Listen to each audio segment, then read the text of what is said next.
Welcome to the Litchfield Budget Committee meeting. I'll ask everybody to rise for the Pledge of Allegiance. I pledge allegiance to the flag of the United States of America, and to the republic for which it stands, one nation, under God, indivisible, with liberty and justice for all. All righty. Open the floor to public input. Should there be any? All right. Hearing none, we'll go into the review and acceptance of minutes. There were for the November 21st meeting minutes went out. The December 12th ones will go out after the meeting. I just didn't get a chance to get to them since. I only got them to you today. Hey, I wasn't going to say that. I was just Okay. I was going to say because I haven't gotten to my email layter. Right, I take the heat out. There were a couple of adjustments to the November 21st meeting minutes. A couple of items relative to spelling errors. I think Mr. Hodgkin's name was spelled incorrectly in one. There was a incorrectly attributed comment, I believe, correct? Yeah, I fixed all that. So I don't think I actually sent the comment. So just minor adjustments and updates, but the content was all in all the same. So are there any motions? Motion to approve the minutes of, what was that, November 21st as amended? All right. No? Okay. All right, just seconds. All those in favor of approving the minutes, please indicate by saying aye. Aye. Those who are opposed and those who abstain. Aye. All right. Excellent. So that brings us into correspondence. We actually had a little bit this week. We had some information from the Conservation Committee regarding budget proposal that they'd like us to consider when we return in January. More specific information relative to their request. The library sent along an updated budget as well. I believe their insurance information was updated to reflect current rates. Obviously, Was that shared with the committee? I sent it, I believe. I didn't see it. I don't have it. I'm pretty, yeah. I know, I sent it. I mean, I was on a blitz last night sending them out. So did you check your email last night? Or since last I night? got it right here. I got Yeah. nothing. All right. All right. I just missed it. All right. Well, the intent was to send those out. Apparently somewhere in cyberspace. Also went the weekly report. I sent with the agenda the list of school accounts that indicated the status of what was reviewed and what was not. Mhm. We received the warrant articles from the town that we will be looking at tonight. And then just before we got here, I sent out an email that Nikki had sent relative to an NHMA presentation regarding how public funding is done in the state. So feel free to take a look at that and absorb. But that's what I have for correspondence. If anybody knows of anything that I missed, please let me know. No, but if you could resend the library, I don't have that. I didn't get it either. To everyone, Yeah. please. And just on the email communication from the Conservation Commission. Did you get that one? I did. Okay. I did get that one. Just one follow-up question, if they're watching or if we can make note of it, right? I'd like to better understand where they intend to house all this equipment that they'd like to purchase and acquire, right? Because, the next thing is, one thing is acquiring it, is where they're going Right. to store it, right? So I'd like to have an answer for that as well. Okay. All right. Well, since we have our Board of Selectmen rep, we can make sure we pass that along. I can email it to myself. So email for the where to store the information. Where to store. Where to store. Conservation Committee. All right. So that brings us into the presentation of warrant articles from the town. It's all yours. Okay. All right. So as of right now, we have 13 articles. We have 14, including a petition. Articles. The deadline for filing petitions, I think, is January the 14th. I saw. And just so you know, the numbers these assigned to these warrant articles, as you see them in the future, they may change. I know the planning board is working on articles. I think they're going to have 3. So they always go first after the elections, which will change the numbers to your articles. So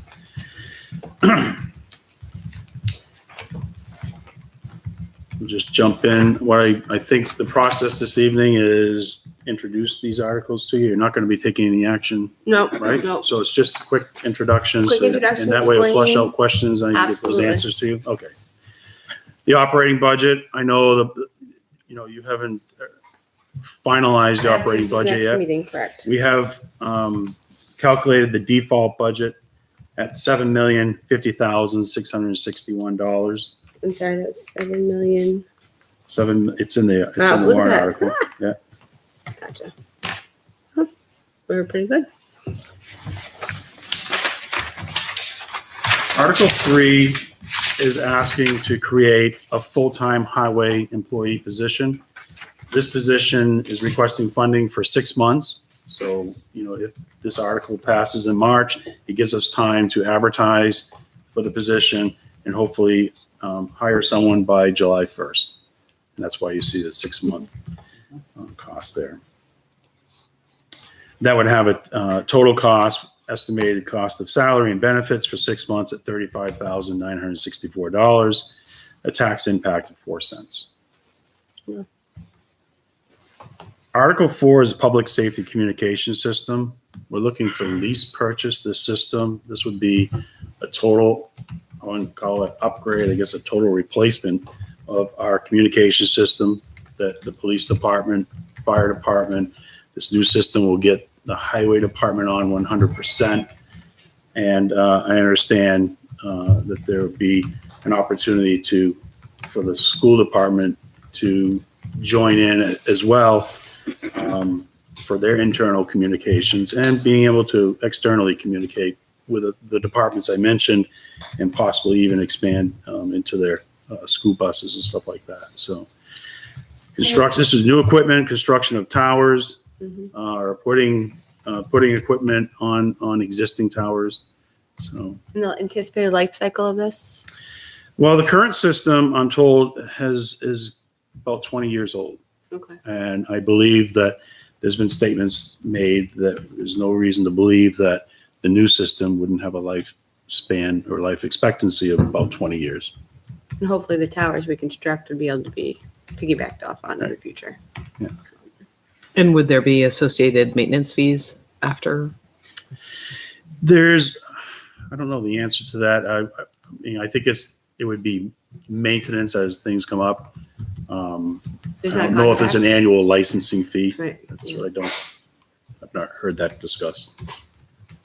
Why is the total 737, but yet the sum that we're appropriating is 700? So that represents the interest Okay. of the lease purchase. 37,370. Yeah. Of interest on 700,000? The Board of Selectmen did look at a couple of different leasing terms. Mhm. We looked at a 5-year, an 8-year, and a 10-year to try to, drive that impact down from the taxpayers. But at the end of the day, the Selectmen decided 5-year is probably the best way to proceed. 1, to save the interest costs, and 2, that we know that there's future capital improvements. Definitely on the town side. I don't want to speak for the school side, but if this is the type of debt we can try to pay off in 5 years, it might be the best way to go. Where do we stand on a long-term capital plan? 'Cause this is the type of. So we're in the process, as you know, we will have our first organizational meeting with a combined capital improvement planning committee in January. Okay. We have one interview left to do with a citizen at large, and we will have a meeting in January. So we'll have representation from budget committee, planning board, selectmen, 2 citizens at large, and what am I missing? Budget, planning, school, selectmen, and 2 citizens. Okay. A question on the communication equipment here. How compatible is all the equipment that we're putting into our new police cruisers and even existing cruisers with the new communication equipment? I would have to ask John Burnell on that. Just, I don't want to speak for him. He's been really leading this effort. I do believe that the newer equipment that we've been purchasing would be compatible. But is it an understanding that some of the older equipment, maybe some of the not frontline cruisers would also need to be replaced? Is that included in this? Is that separate? Is that under the police budget? I'm just trying to understand, because we've spent as a town a fortune, right, on outfitting the communications equipment in our cruisers. And especially as we buy two as the cycle, right? This is going to be a continuous investment, right? As we all understand. I just want to make sure that we're using those dollars wisely. I'm pretty sure he said it was compatible Yeah. It's just a question. across the board. Yeah. Yeah. No, he'll answer it though. I'm pretty sure that's what he said though. That would be great news. It would be. So when you talk about the school, like being with this, is that an added expense or is that included in here? I think the equipment that they would need, the school would have to purchase. Got it. So they would be able to get onto this communication system, the network itself. As far as, is the radio equipment they have, the question is it the stuff that we're currently using right now, is it compatible or not? Would they have to go out and purchase new equipment, or is their equipment compatible? So Mr. Leary and I will talk to John about them. We'll get that answer back to you. A question on the lease. Is that a fair market value lease at the end? Is there a certain percentage that it's going to take to purchase the equipment, like 15% or 10%? So it's a municipal lease purchase, and we purchase the equipment for $1 at the end of the lease agreement. Thank you. Yeah.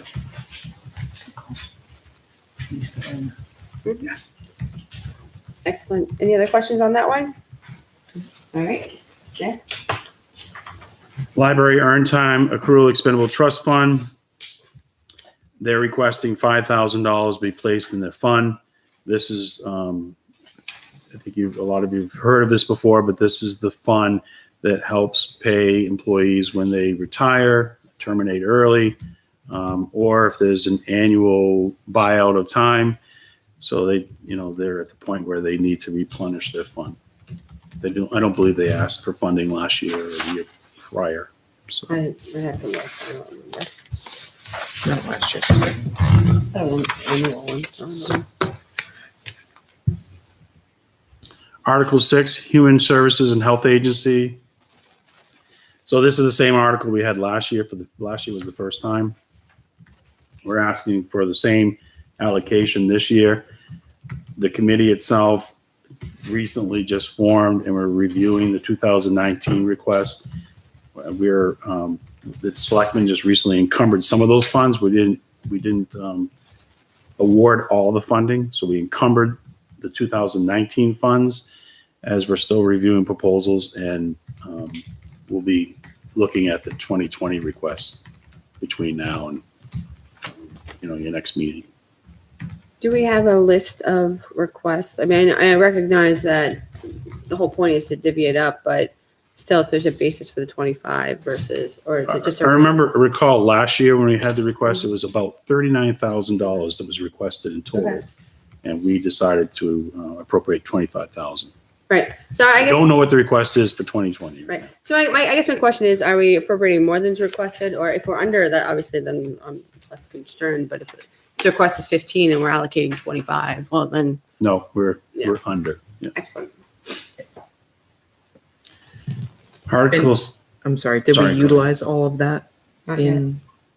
So we awarded $15,000 as of right now, and we encumbered the balance that was not awarded because we want to go back and revisit some of the requests. And there was some discussion about a new group too that could possibly use funding. So we're going to evaluate that, and then also take a look at the 2020 requests.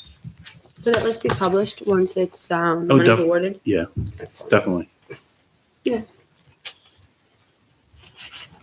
Number 7? Article 7, General Assistance Expendable Trust Fund. This is a new article. It would be creating a new expendable trust fund.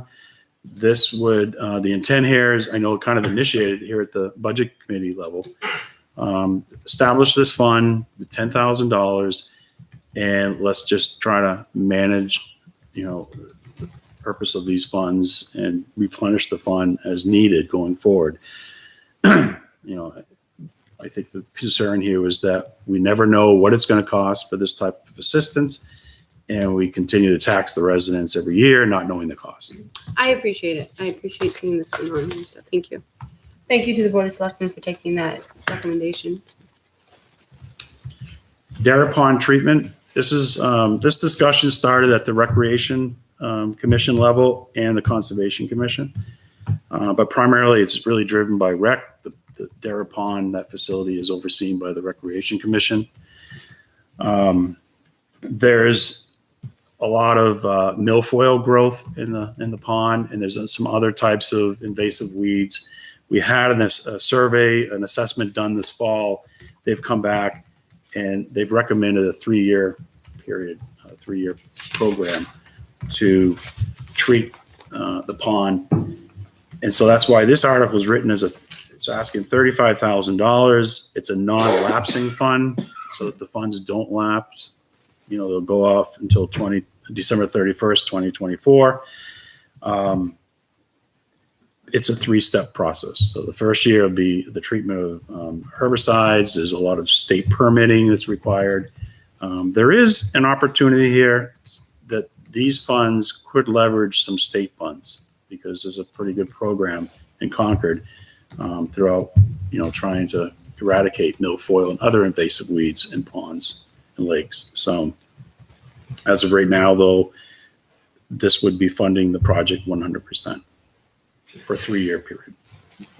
I don't know. I mean, I remember the discussions from 3 or 4 years ago about milfoil, right? And how we treated DARA at that time for a couple of years as well. Is this just a part of the cycle? So what I was told is that we did 1 year of treatment, and we didn't follow through with a couple of years treatment back to back, because it's kind of like the first year you give it a real shock, and then the next 2 years you're going out there and you're doing selective treatment. There is new herbicides that are out there now that they're I guess the state's fully endorsing, and they're very, very effective. But I think what you're asking is if you commit to this is a 3-year commitment. After that, if you want to continue to, maintain the lake, there will be an ongoing cost, but it's not going to, I don't believe it's going to be at this level. So my question really is, is milfoil just something that comes back every 4, 5, 6 years, and it's just something we just have to deal with? Well, that's the problem. Dairy pond it's not being brought in by motorized boats because, we don't have access. So it's really, from what I understand, it can be brought in from wildlife, wild geese, ducks, and so they can just do their waste, bring seeds from one pond, one lake to Dairy pond. So it does require ongoing treatment. Okay. But once you've got that initial shock, I mean, they're treating 4 acres of the lake, areas that they have identified need to be treated. Once you've got the initial shock done, it's a lot easier to just do spot treatments. And the intent is to make that swimmable, or What's end goal? The end goal here is the key. It's a natural resource in our in the community. A lot of people love. I know they go down there to fish, they kayak, and yeah, I mean, if people want to go swimming, they could. But right now, with the if you have that invasive weed, it doesn't take long for that invasive weed to take over the lake, and you'll quickly lose it. I mean, you'll lose the oxygen in the lake, so whatever aquatic wildlife's there is going to die off, and as those weeds grow in, you can actually start to see. I've seen areas in other towns where the weeds clump together, they become floating islands, and then you start getting trees and bushes growing on those islands. Before you know it, it's almost like a marsh. I mean, a peat bog. It takes time, but that's what happens. I know it doesn't happen on a big lake, you know, you can see where, but on a pond like Dare Pond, it wouldn't take long to, a matter of 10 years or so, you'd see a big difference. And how safe are the herbicides? Well, I'm not an expert on that, so I can't really comment, but the whole permitting process is approved through New Hampshire Department of Environmental Services. So they're the ones that are stamping the approval. Does it do anything for E. coli? Because I mean, you have tens of thousands of geese that go in that thing. So in the proposal, I saw, you know, part of this cost the first year was there was testing of E. coli that they would conduct. But it's not, the 35 grand's not treating the E. coli, it's just. I don't believe it was, Just yeah, the he was planting, right? testing it. Okay. I'm not sure how, I'm not sure if you can treat E. coli. It's a good question. I'll ask. I'm just thinking because all those Treat- geese. yeah, I know. Thousands. Yeah. I see them every day, so. Well, that was their observation when they were out doing the assessment this fall. It was, they're saying they're seeing a lot of geese coming in and out. So Okay. Anything else? All right, number 9. number 9 would paint the old town hall, $25,000. And this sum would come from the unassigned fund balance. I organized the warrant articles so that we're now moving into articles that are proposing to use the unassigned fund balance. But how much is in that unassigned fund balance? Because I saw a pretty large one coming up. When we set our tax rate, DRA does a calculation because there's a min and a max that they will allow you to, they want the towns to maintain a range. So the current amount, when we set our tax rate this in almost November, was 2.2 million. Okay. We had a retention rate of 9.15%. They have a recommended range of 5 to 17%. So we were at 9.15 a couple weeks ago. Yeah, I know we saw some healthy amounts coming out of it. I just want to make sure we don't. It's something. exceed it too much. Yeah, it's something we've been, the Board of Selectmen has been, you've seen articles. We have, every year we have articles we're using from the unassigned fund balance. And we meet with our auditors annually, and we always talk about the unassigned fund balance and making sure that we're not taking too much from it. One of the things, in 2017, we had a 7.5% retention. It was 1.6 million. And in 2018, we increased to 8.25. We had 1.9. And then this year, we had 9.15 and we're at 2.2 million. So actually, even though we've been using the fund balance quite a bit in the last few years, the fund balance on top has actually grown too. Okay. I have mentioned to the Board of Selectmen, and I may have mentioned it to the Budget Committee going forward in the future. I don't think that we're going to be in a situation where we'll be as aggressive as we have been in the past using the unassigned fund balance. And that will be economy driven, because a lot of this, the growth of the unassigned fund balance, a lot of it comes from collecting more revenues than we had anticipated. And then the way it works is that it, in the order of the articles is the priority, right? Like if something catastrophic were to happen, we didn't have enough. I'm just curious why the Dare Pond is first. No,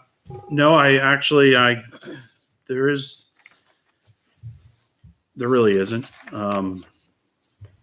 The operating budget is always the first question. And then if we had a union contract, I think it would be the second question. Right.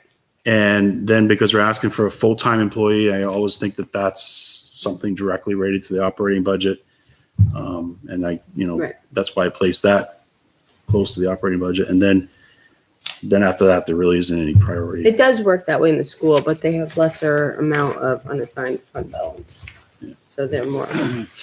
That's what I'm saying. So just a quick question. So how did we arrive on the 25,000? And Is that based on like quotes that have been done? Just seems like, I haven't done quotes, but I did, I spoke to a commercial painting company to get, a good budget number. And so the quote was verbally given and 25,000. Does that involve Was- scraping it and painting it, or? It would be, I just think that if you start scraping it, then you start finding soft spots, and then you might. Yeah, end up there's- paying there's- 25. there's, the cost was really, the verbal quote was about 20,000. Mhm. And I gave Change myself orders. $5,000 contingency Contingency. there. Because you are dealing with an older building, you can find old rotted clapboards and who knows what you Which might then run ends into. up having to replace sheathing around windows and escalates very quickly. All right, thank you. Number 10. Plow truck, Article 10 is a plow truck purchase Mhm. for $100,000. So this would be a truck that would be a mid-size commercial grade truck, larger than a pickup truck, larger than a landscaper's 1-ton type vehicle that you see very commonly used. So it's going to have a 10-foot wide plow on it, and it's also going to have a wing. Mhm. And it's going to be able to carry probably like a 4-yard sand salter. So you're going to have the wing and a plow, but you're not going to be required to have a commercial driver's license to operate it. So it's going to be a really good vehicle to get into some of our smaller streets with cul-de-sacs. We wanted to ask for 2, but because it's going to be a different type of vehicle, we wanted to buy 1, test drive it next year, and see how it works. We really think it's going to work out well. One of our contractors this year has a truck very similar to what we think we're going to buy, but it doesn't have the wing on it. And the crew's been very impressed with it. And the intent is to have that replace one of the ones that requires. So it would be replacing. We have 2 trucks that are they're older than 20 years. They were state surplus trucks that we purchased. They're standards. It's really very, and they require the commercial driver's license. So on top of hard to find CDL operators, when you do find one, jumping in a vehicle that's 20 years old with an old standard just makes it that much more difficult. And I did a ride along last week, and when you can see them trying to operate the controls for the plow and then at the same time trying to shift and everything, it's tough. Mhm. Not that you can't do it, Right. but it becomes tough. So what would we do? Is there with any, is there any turn-in value for the existing equipment? Minimal. Yeah, I mean, it's What's the intention? Scrap it. probably state auction would try to get trade-in, but I don't think you're going to get, anywhere from 2,000 to 5,000. The intention is for us not to keep that equipment, is the point. Yeah. We're not going to continue to maintain it. Oh, no, I'm sorry. Yeah. To- We get this one. No, we're not operating it anyway. We'll have, so one of the orange trucks been down anyhow. It's down now. And so we'll definitely be trading in or sending it to surplus. We're not maintaining it anymore. We spent way too much money. on Nickel and this. dime. I thought you said diamond and quarter. But nickels and dimes don't work anymore. All right, so Article 11. Article 11, Building Systems Trust Fund. Right now, we have, I think, $58,000 in the fund, but we have not made payment for the replacement of the heating system at Talent Hall. That's going to be just over $40,000. That should be installed, operating 100% tomorrow, by the end of the day tomorrow. We'll see. And so that's why our goal has always been to try to maintain this fund at $50,000. So it's nothing more than to replenish the fund in March. Technology Communication Expendable Trust Fund, when we established the fund last year, we established it with $50,000, and we just authorized $22,000 or so for the purchase of the storage array, which was in the proposed budget. We took it out. So that, again, the purpose of this is to restore that fund back to the $50,000. Article 11, Article 12, both those funds are coming from the unassigned fund balance, no tax impact. Article 13 is a non-binding vote for the community center design. This was a request from the Rec Commission. The question is, are you in favor of the Rec Commission investigating the need to construct a community center, investigating the cost of such a center, and developing drawings and designs of such a center? And so the purpose here is not to spend any money, but get, a sense of the community that, yeah, we support this, go out, do some of this design work, ask some questions, and see where it goes. We're gonna get design work donated, or is there gonna be a fee associated with having drawings? I think when, because it's a warrant article, I think you're trying to do a catch-all. I mean, who knows what happens between now and next March. If you find someone that does some pro bono work for them, or they get a little donation, they get a grant, I don't know. So I think that's why, without any funds attached to this, it's limited what they can do. But Okay. I think they just want to be able to go out, if they can do some conceptual drawings, identify a need, where would they put it? What would the size be? Right, but there is an intent to not spend any money on, because once I see design and drawings, I'm like, there's no way that's free, so. Like, Right. but the intent, okay, all right, excellent, thank I you. mean, they have their own operating budget. If they spend $1,000, out Right. of their operating budget, They have they could do that. very But I mean, healthy- we're not proposing to raise any money. We're just Okay. really getting a general feel of the community.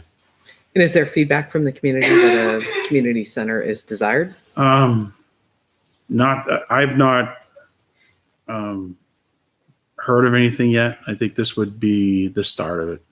Once this article starts, that will probably start the conversation. And Doesn't hurt to talk about it. I mean, I've heard talk about it, but that's only a citizen here or someone here. And I'm sure we'll find out in March. Okay, And Article 14 is a petition article, and this would change the different criterias for residents that receive the elderly exemption or would apply and be eligible for the first time for the elderly exemption. So, so what is the anticipated impact? Like, well, so roughly, we just did some quick calculation today because you're talking about increasing the annual income limits. So that would make, we can't determine how many other people could be eligible. Mhm. But what we can do is take a look at people that are currently receiving this benefit. And we were able to calculate what the increased exemption amount would cost the town. And I think that came in about $2 million of tax base. Yeah. And about $50,000 of tax revenue. okay.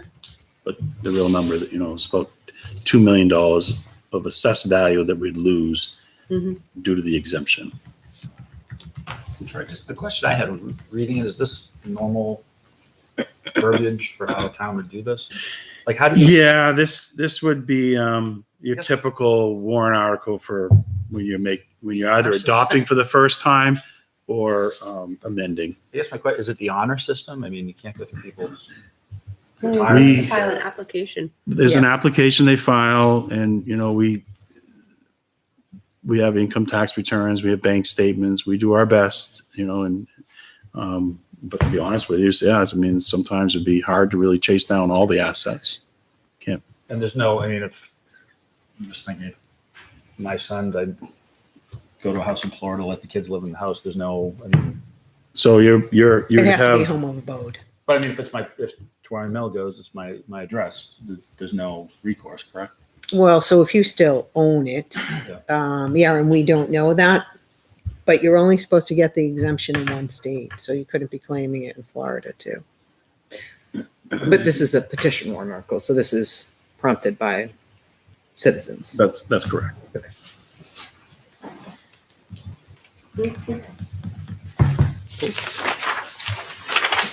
And what's the- Hanging it in so early? What's the total impact in terms of the tax cap with? So that is a very good question. budget. So with your tax cap, adding, you were under the tax cap with the operating budget, but by adding these warrant articles, right now it puts you over the tax cap by $124,853. And how much are we currently under? You were, let's see here. I do. I'm just thinking because we had consideration for the No, I can just conservation zero committee out some things here. and the library adjustment while eating also. So you were under just your operating budget, $98,000. So the operating budget was under 98,000. Right, so if But when we- you start raising money for those special warrant articles, Right. it puts you over. The thing that, that the communication project is it's a huge cost. So, Carrie, can you just, I want to make sure everyone on this board understands, like, we can't approve all of these things. Correct. So the way the warrant article is set up is that we have warrant articles and the operating budget have to come in under the within the tax cap. So if we want to vote to approve, say, the communications, we have to find an offset. Otherwise, we cannot technically we cannot recommend it. And there's no way we're finding an offset for $700,000. Yeah, Well, you only have to do the Likelihood first 144 though, right? Because it's only 1 year's of appropriation that you have to offset. It would be 124,000 that Right. we'd have to cut from the operating budget if we want to. Right. So we'll save us there Plus the 600,000. Yeah. So the plat check I think was zero Unassigned. because it's unassigned fund balance. There you go. yeah. I mean, the only, Troy did some of that legwork for us. yeah, I mean, The big one is the communication system. so you could, it's not, we didn't discuss it, but much like the fire station bond, this lease purchase proposal is to pay the payments in advance. You can always pay in arrears, which would, I think, make the payment due a year from now. And then you're just playing, numbers games. People should Exactly. still need to understand what they're committing to. So it's one of those things just we have to think about. I mean, because one option is to vote to not recommend it and then explain why. I mean, that's an option. Or the option, if we want to recommend it, find the appropriate offsets. But fortunately, we don't have to address that until first week in January. So we have time to think about it. Dig in, think about it, see what we'd like to do. I guess from my perspective, I'd love to hear what the Board of Selectmen would want. If they're recommending this 5-0 and they know we can't approve it. Right, So there is that. So yeah, has the Board of Selectmen considered if there are areas that they would be willing to find reductions in order to enable us to, or areas where they'd be comfortable with a reduction that would allow us to approve this? Or would they rather us vote no and then try to sell it? So I guess would be the question. Yeah, they've not had that discussion. All right.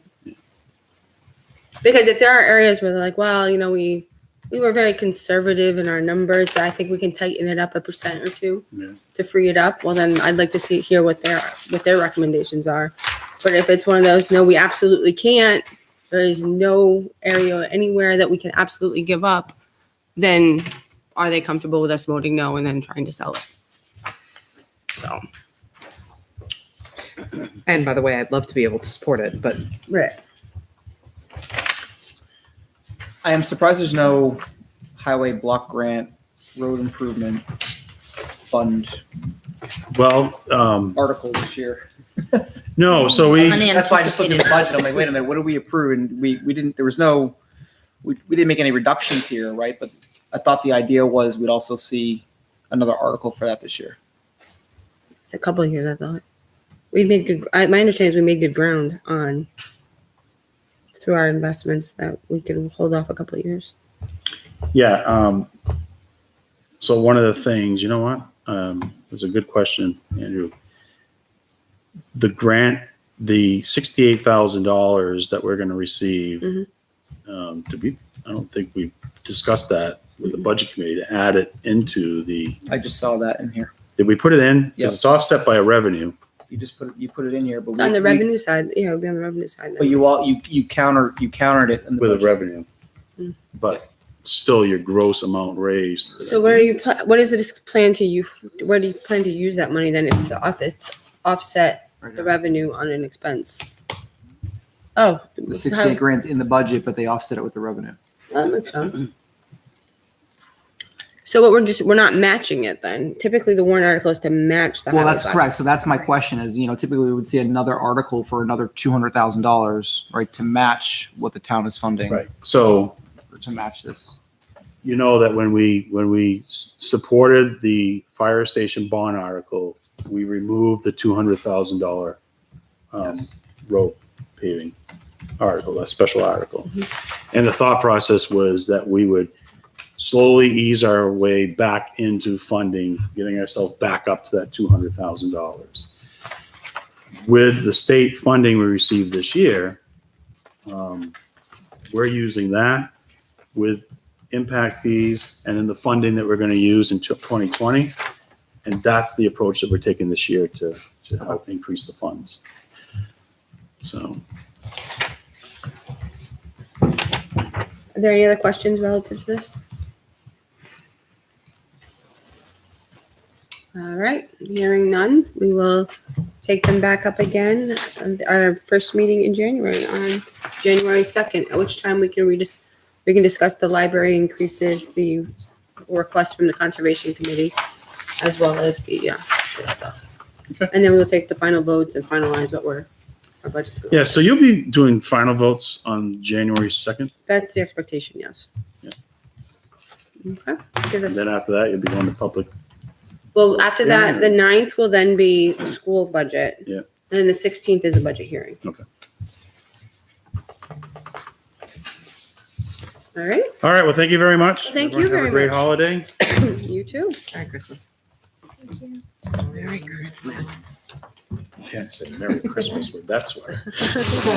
Actually, Bah humbug, come on. it's, You borrow that. I did borrow it. It was- Looks awfully trimmed up. It does, it does.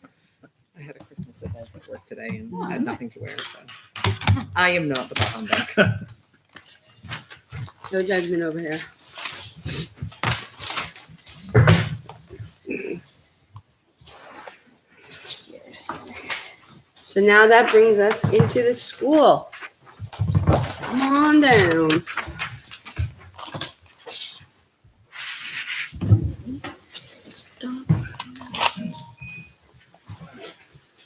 So before we get into it, just a point of correction, if I may. It was discovered after we had convened at last week's meeting, right? I had mentioned the total reductions were $450,002 at that meeting. Yep. I had forgotten to add in the extra 10,000 that we took from line 580. So just from last week's actions, we're actually at a total of 460,002. Right?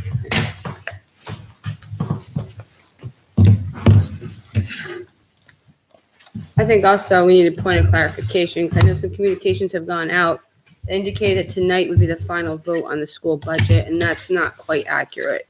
We will be going through the rest of the accounts, but there will be an opportunity to review the warrant articles and the budget and then find final numbers January 9th. So for those who got the last minute request to attend, you still have another opportunity to come visit us if you could not make it tonight. You're also always welcome to send an email, reach out, let us know your thoughts. We'll be here listening. So please feel free to provide your input. Thanks. All right, so I believe we left off on account 531, telephone, 521. 521, insurance, property liability. Oh, see, I asked for whether or not it was, I marked it reviewed. We said otherwise. All right, insurance, property, and property and liability, right? All right, anybody have any recommendations or suggestions there? All right, hearing none. Now we'll go to 531 telephone.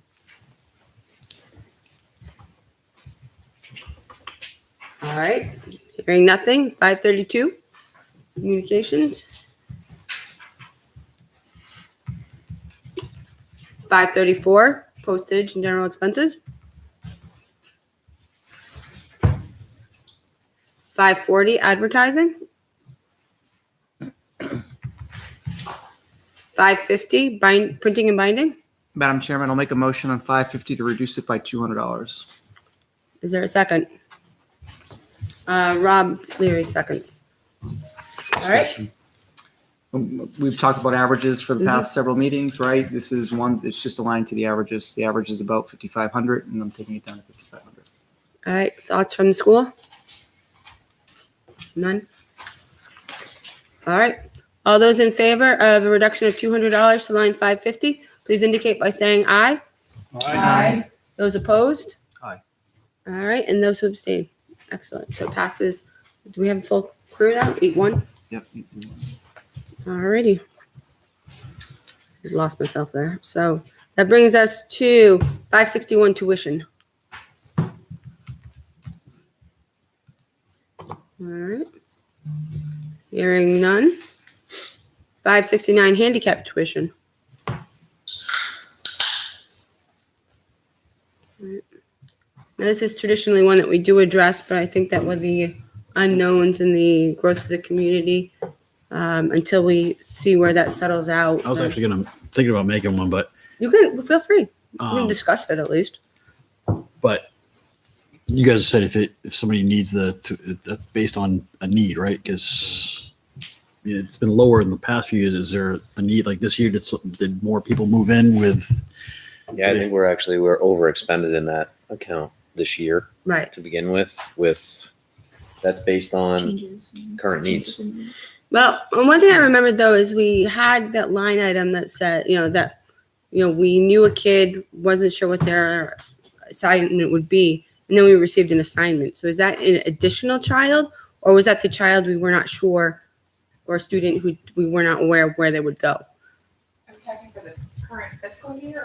Your budget included, I believe, $90,000 for tuition for an unknown placement, and then we received indication that there was a placement. Is that the same student? So there's anticipated placement in FY20 and FY21.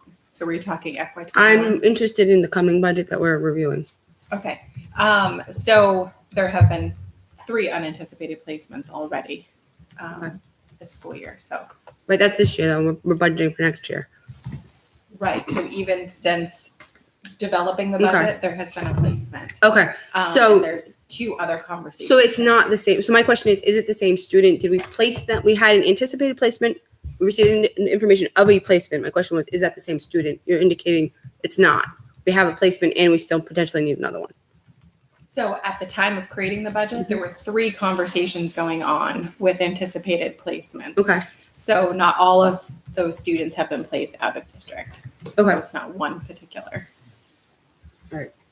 Town's legally obligated to do it, right? The We answer have- is we have yes. to do it, so. It's a legally binding document. If another school district determines that those are the services provided and the family relocates here, they bring with them a legally binding contract of what we're obligated to provide. So that's some of what we're dealing with. We also have students who become identified in the district, and then we're obligated to provide the services that we identify. So either one, we're talking about human beings who things happen and conditions get discovered, and then we have to provide the services. So the answer is yes, we are legally bound to do it. No, and that's completely understandable. And I think to Brian's point, though, traditionally, I believe when we ran the numbers last year, we found that historically we use 92% of the budget. We budget based on what we know. Things change for good or for bad. And historically, the number's been about 92%. But But what this I'm year it's saying not. is, I'm not, This year's let me 100 and finish. something percent. Let me finish. That we also have a change in dynamics within the community. We have some additional housing being built and additional people coming in. So that right now, we may not be able to rely wholly on historical data until that settles out, is what I'm saying. So, Well, I think the other piece is that this is an example where historical data is a guide, but you can't bank on it because the reality is that there is a fluidity to it. So it can certainly guide you, but when families come or families go, it could go the other way. If 3 families could suddenly move out of town, and that would play in our benefit, right? But yet you still have, this isn't a nice to do. This is a have to do. And so we have to make I'm sure- not arguing that. And I'm saying is historically, even with a net reduction of 5%, we've always been able to more than fund it. I understand that this year is an anomaly and we can see how it plays out. But what I'm saying is we always, and this is how it is. I So just to keep understand. us on track, Madam Yep. Chairman, if there's a motion. No, I'm just saying that yeah, exactly. So traditionally, we take a look at this, but I think until we figure out where the community is going, I'm comfortable with not making a motion. I'm explaining why I normally would, but now I'm not. In my 3 years, we've never hit that account. So Traditionally, historically, yeah. you can say that, but in my 3 years here, All right, my Never first touched that 3 years, account. we hit it pretty hard. Yeah. I think So this let's is a go on hard, to number this is a hard one 580. to play with. You shouldn't play with these numbers, I don't think. There's, I I don't agree. think there's any fluff in this area at all. I think we have a responsibility Yeah. to fund what we know. Yeah. And this is what we know as of right now, and I would agree with that 100%.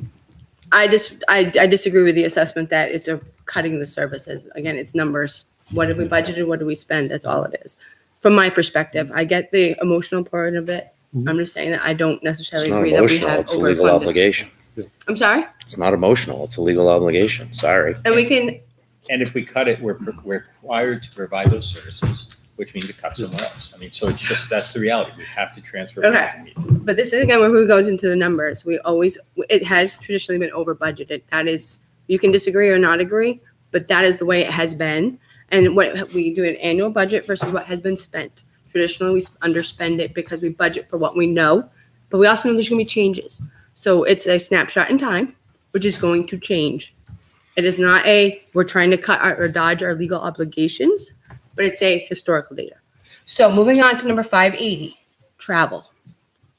We all. We've already did it. All right. We already did that. That's right. 590, extended year program. Madam Chairman, I'll make a motion to reduce this by $200. Is there a second? I'll second it. Go ahead. Averages, same conversation. Is there a reaction from the school board regarding this recommendation? What is the extended year program? So we run extended school year programming every summer. And so I agree with the averages. We put in money for supplies that we're able to purchase supplies. Excellent. All those in favor of the reduction of $200 to line 590? All those indicate aye. Aye. Aye. Opposed? Aye. Aye, and abstain. So passes 6-3. All right. We did 610 supplies.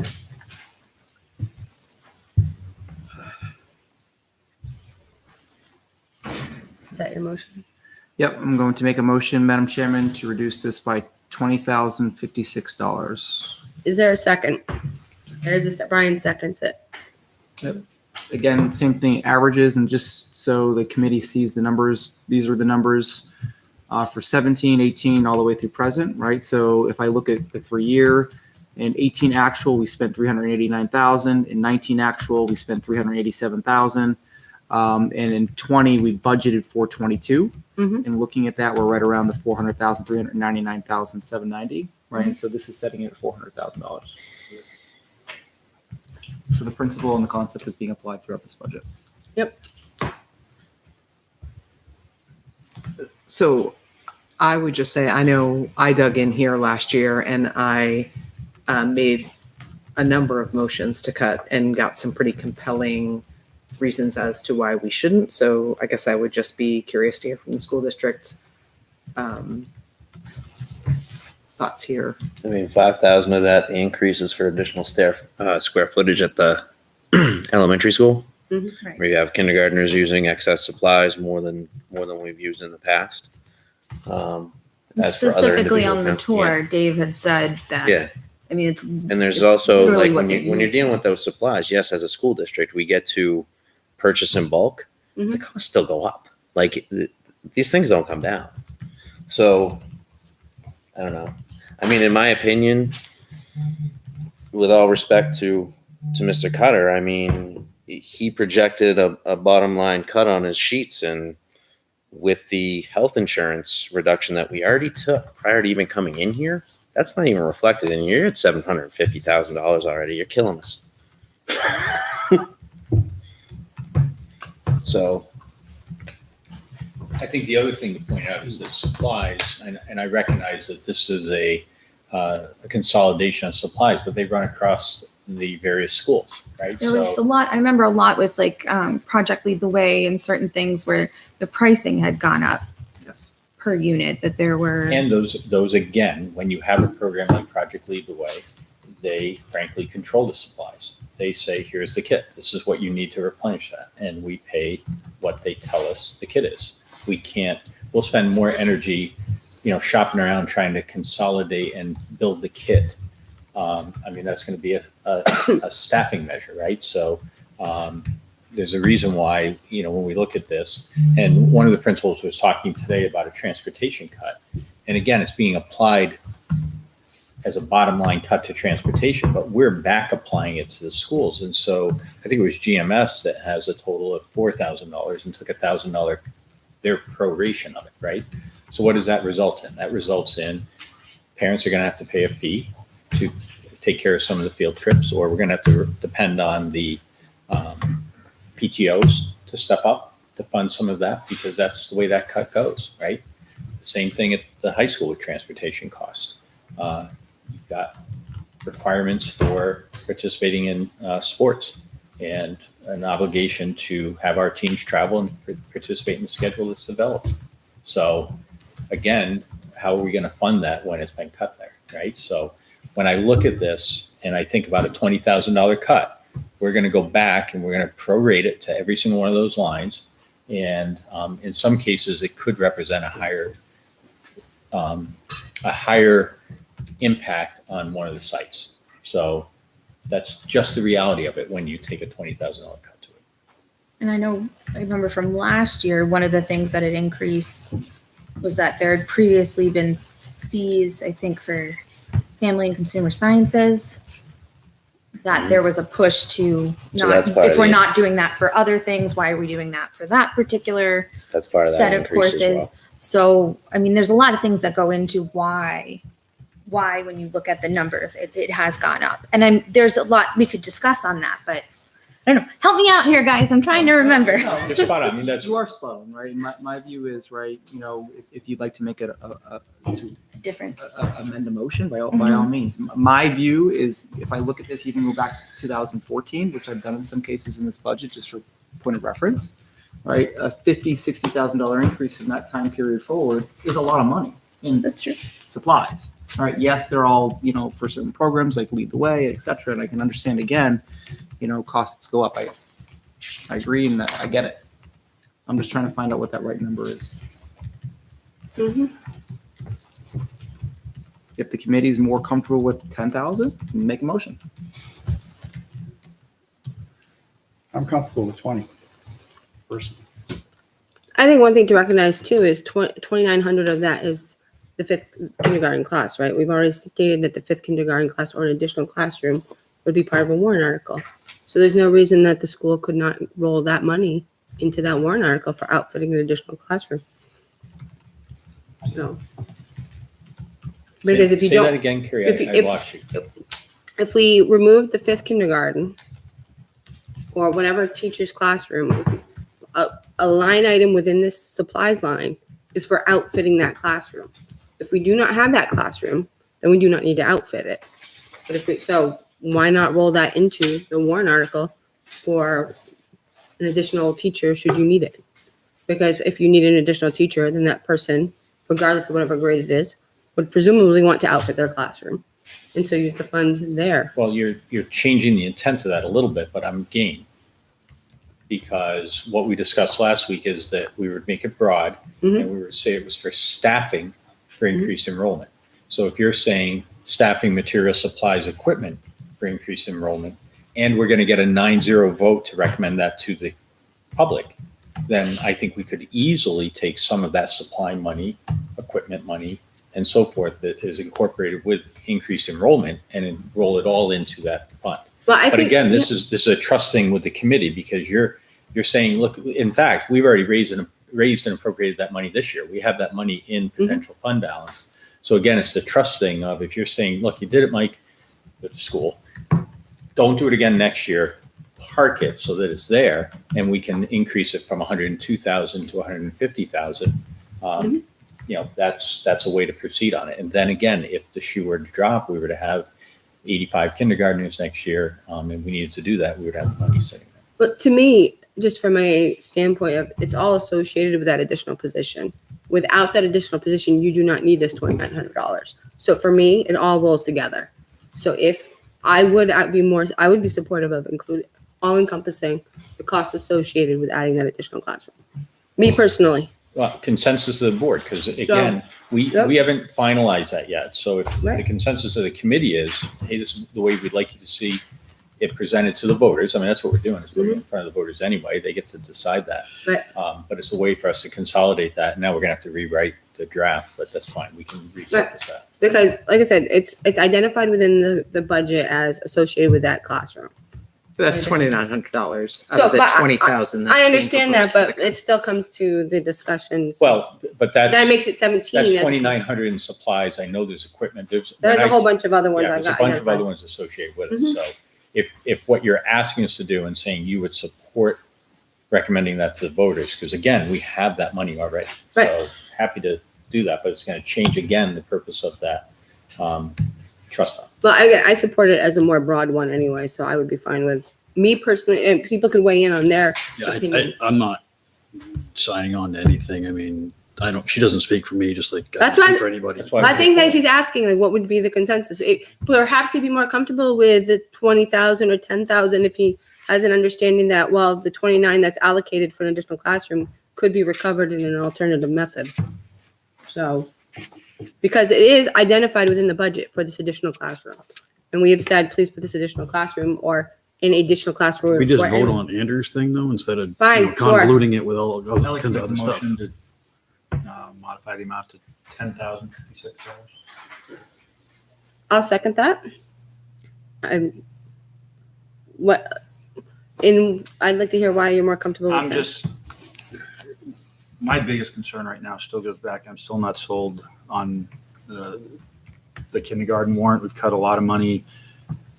We're below where, as we said, Andrew wanted to be. And my concerns with this kindergarten position is still, if the voters turn it down, now we're $150,000 that we have to find out of a budget that has been cut already pretty deep. And that's another $150,000 if we need that classroom. I'm just getting to the point where I'm concerned that's, with the numbers I've seen, fair to say more likely than not, we'll need that kindergarten classroom in the next 2 or 3 years. I just worry what that's going to do to the budget. We have the bus numbers for extracurricular activities are up there. We cut a lot out of that. And I'm just starting to get to the point where I'm concerned about it. But if the voters vote it down, they're telling you they don't want to pay for it. So We get it anyways. I mean, that's. but I guess that's you kind of throw it in people's face. If voters say no and the school's saying, well, too bad, we're going to take it anyway. Right, that's like saying we run out of money to plow your road. We're not going to plow your road in the middle of the winter. You just have more kids per class. You can only go so high. And we've made policies, the school board made policies where we do this. And and the voters have every right. I'm not saying they can't vote it down. I'm just saying we have an obligation as a school board then to fund that classroom. Right. And now you're impacting, it's dominoes, you're impacting other things. So I'm just at the point where I'm getting a little leery about some of the numbers. But I think what we need to do is, as we're saying, we have to base on what we know, right? We don't know whether or not the classroom's needed. We don't know what the voters are going to say. We would hope that if it's a compelling argument, that people would be out there pounding the pavement, trying to win people over. I would also note that the policy says we strive to achieve, so it's not like we must achieve. So there is some wiggle room there. Mhm. But the motion on the table is $10,000 reduction in supplies. 56, 10,056. All right. So all those in favor of amending the reduction in line 610 supplies to $10,056, please indicate by saying aye. Aye. Aye. Those opposed? Right. All right, motion fails. So we're still at the $20,000 mark. $20,056. 3-6. Yes.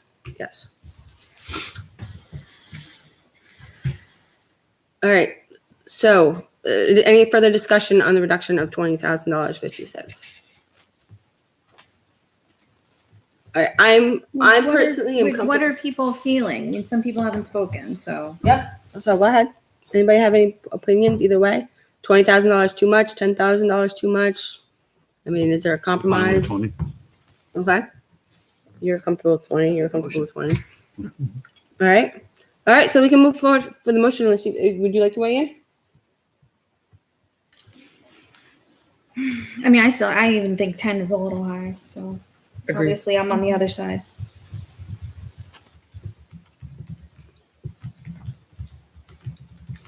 All right. All those in favor of a reduction of $20,056 to line 610, please indicate by saying aye. I'm going to say Aye. aye. Those opposed? Aye. Okay. So that motion passes, right? 5-4? Was that 5-4? It wasn't 4-4. 5-4. It's 9. I voted yes. I was okay with either one. counting hands. That's all. Yep. I'm fine with 10. I'm fine with 20. It's just, like as been said, it's bottom line. So I think that it's fine. 615 report cards and records. All right, hearing none. 619 field day. Just point of question. Why is there an increase on field day? Can you open the account? Sure. It's can you see that? Let me make it clear. So it's historically $200, $185 is actual. We budgeted $200 this year. We raised it to $300. I just don't know the reason why. I can try this is take a look at this account.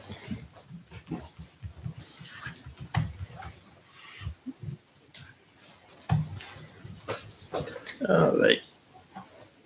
Field day. It's for miscellaneous supplies. Field day is a whole half-day event for almost 500 students, and there are multiple stations around the whole school. I think most of you have been there. Many of the items are used year after year. Mrs. Gozone also seeks out donations or people lending things, but we have to replace things and we have to add new supplies. It's a pretty small amount for a whole school event. Thank you. Okay. No further questions. All right, so no motion, no question. Nope. All right. So that moves us on to 622, utilities electric. All right, hearing none. 623, bottled gas. 624, fuel oil. 626, fuel.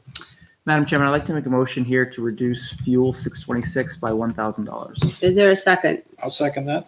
All right, it's been made and seconded, please. Yeah, this is one that I looked at, and we had conversations about fuel and fuel pricing and having favorable pricing this year. So I'm looking at this and saying, well, geez, if we have favorable pricing consistent with current year, then what we should budget should be aligned to current year. That's for our vehicles, not for heating. And we now have 3 vehicles, not 2. So this is an increase because of an increase in fuel in vehicles. More And what are the 3 equipment. vehicles? We have more equipment. We have the pickup truck which is nearing the end of useful life, but then we have the 2 trucks that we bought last summer. I see. So you're still using the other truck as well. We are until it comes to the point where it needs to be inspected, and then we're gonna have to let her go. Have the miles been divided up on these three trucks, same total miles?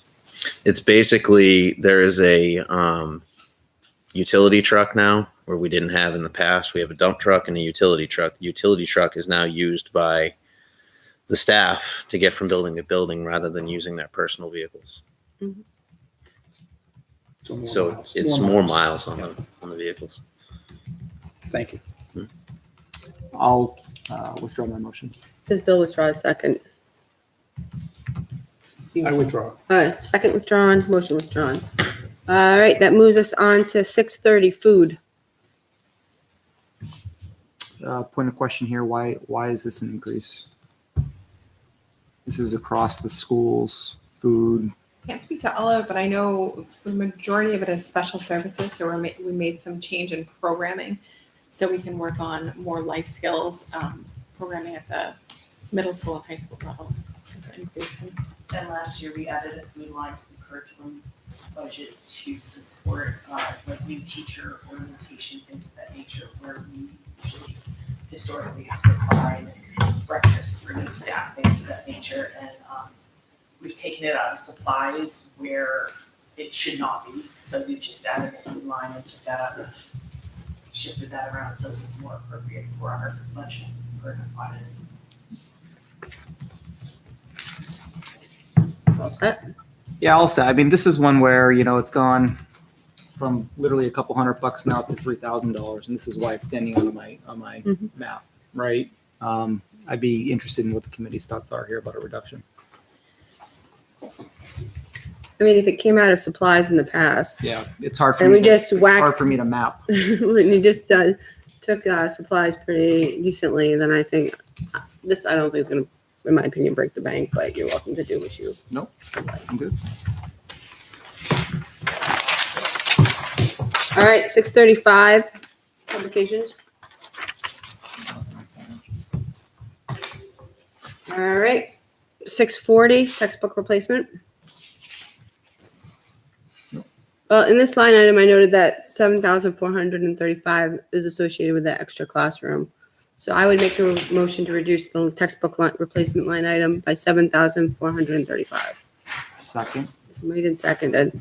Again, it just comes down to we removed the classroom. The intent of our recommendation is to put it on the warrant. So in my opinion, that's where it belongs. Because otherwise we'll end up with books for a classroom that we may or may not need. We should have already budgeted it if it's associated with that room. Peter, you're mapping that back to, I'm sorry?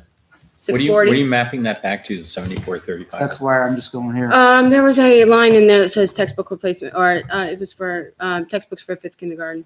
Yes, that's in line 641. All right, then we'll put it in 641 then. So, all right, I'll withdraw my motion. Was there a second? No. Yeah, I'll withdraw my second. All right, we'll discuss it in a moment then.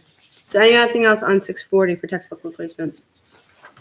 All right, moving on to 641, textbooks new. I will make a motion to reduce it by 7,435. Second. All right, again, same conversation. I can repeat myself, but I'll save the time. Where are you seeing this? All right, made my notes. Oh, it's right here. It's right here. I see made my it. notes. I didn't actually. All the way down here. And what's it say? I can't read that. Yeah, so hold on. Proposed fifth kindergarten textbooks 7435.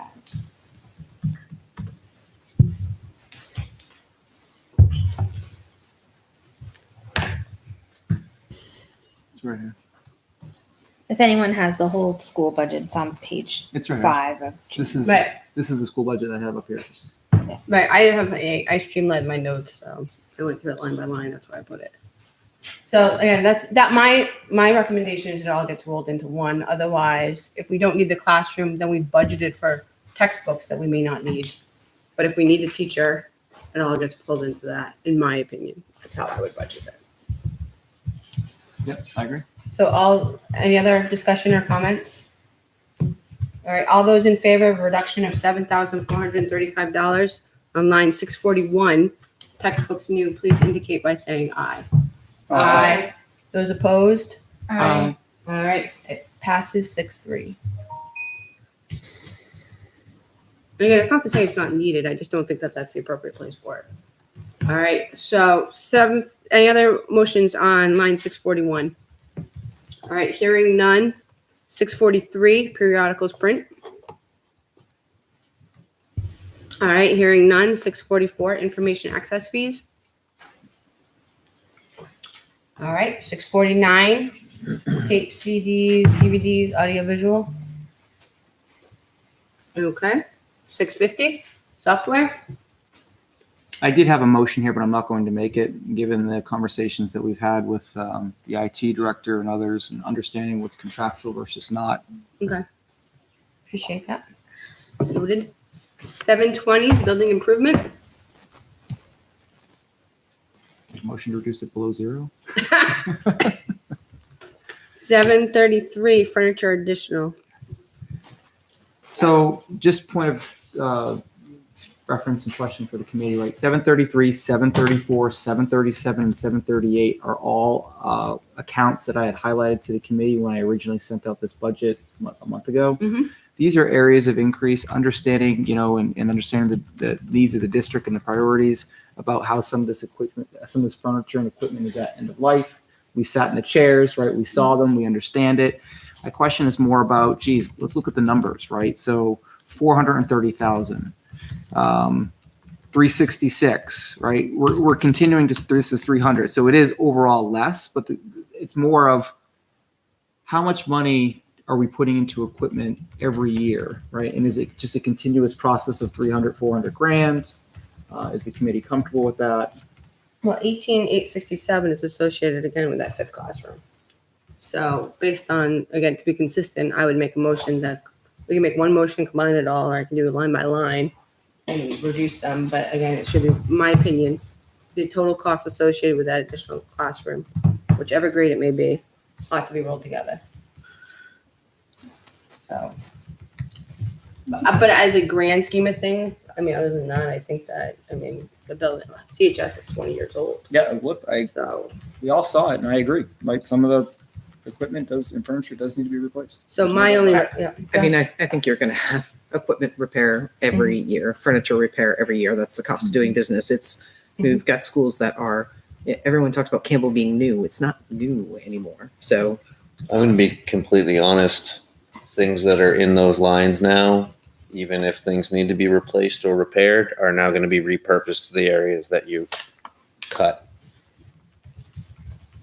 So it's not going to happen.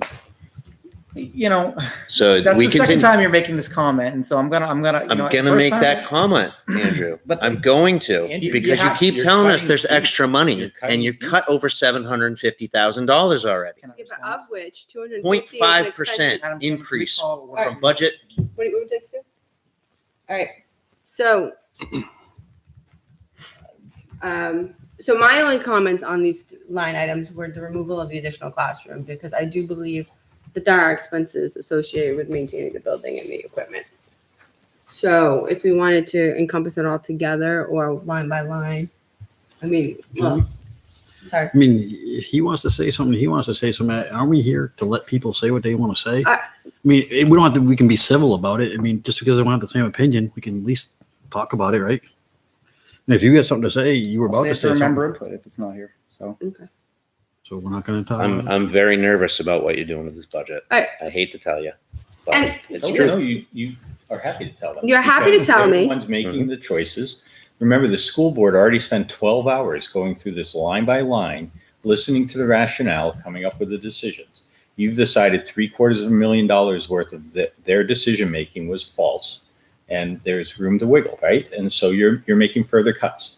We're sitting here telling you that we're concerned. You've gone deep, right? You've exceeded expectations already. And, it's frustrating because this is not a build a budget, throw stuff in there, and you have to understand, before it even got to the school board as a group, everybody's sitting right here, all the directors and all the principals poured over this with an expectation that we were delivering a responsible budget to the taxpayers. That's why there's frustration on this side of the table. $1 million budget's not responsible. It's not $1 million increase. It's not. Andrew, again, the cost of business has gone up. Not $1 million. I Okay, refuse that. in your opinion, that's all I'm saying. And I think There too- are obviously differences of opinion about this, right? I think too, we need to be careful. We're saying we reduce a significant amount of money, but also recognizing that one of the increases is associated with an expense you no longer have. The 10% increase associated with health insurance is no longer an expense. It's just, Which you don't even have taken into account That's here in the correct. numbers that you're cutting. um, True? I thought that was. True. I didn't add it in, right? But I have. So that's already gone, and you've already cut well over. I'm at 750, including that amount right now. I appreciate your concern. And I can, 0.5% from fiscal 20 to fiscal 21. This town might get a big surprise. and yet we'll sit here. I appreciate your concern. I do. This is my 6th budget, and I hear this every year. But you and don't every respect year- the people that There work is- in education. Excuse me. There is nothing in here that says it's a lack of respect. I have clearly stated that when I created budgets, absolutely, there's a lot of wiggle room and unknowns. So Did you tend to- create a budget for a school district for a $22 million business? I created $60 million budgets that I had to go and defend in front of my bosses, which then reduced them significantly and reduced contingencies, which required creative budgeting. So I absolutely understand, have been in that situation where I have to defend a budget. What's I absolutely happening right now? understand that there are a lot of unknowns because my budgets would be 2-3 years out because it's an extended project. And I understand. If where some of you're those coming from. unknowns come to fruition, That's the top line, correct. So he's we're going to be in trouble. $600,000, Just telling you. not counting. You don't want to hear it because there's plenty of wiggle room. That's your opinion. But if this town ends up with a supplemental tax bill or a deficit appropriation, it's not on us. And when we come back next year and we return $400,000, what do I get to say? I mean, there's always going to be unknown. The whole intent of this committee is to provide an extra set of eyes, to provide, it's a third-party review. I understand that there is a lot of emotional attachment associated with your numbers. Here's I my get problem that. with this, Madam Chairman, if I may, right? Mhm. This isn't a surprise. It's not a surprise. This budget, I haven't changed any of my analysis in the past month, over a month, right? This is the same file, same recommendations meet? that I put in front of this board, right? This committee that I put in front of the school, right? And that we personally met with in your office. I Well, haven't changed my opinions. You're missing a $263 deduction that Mr. we Zbicki, took. I'm not. I'm Yes, not. you are, because you just admitted it's not involved in your numbers. Before I add in tonight's motions, right, we were at 460,002. That didn't take into account the health Plus insurance the reduction we already took. 216, right? And what was the number that was in your? Can I see that? Thank you. Plus the 216, which we had email exchange on, right, after Yep. last meeting. But the total is 676,527 plus the motions tonight. So you're probably about right. It's probably 750,000. That is correct. I'm not disputing that. Do I think that's exorbitant for the budget? No. I think part of it is that there are probably a lot of recommendations in this budget that probably should have been made over the past couple of years that have just compounded over the past few years. I don't know why. I wasn't on the board. I can't speak to that.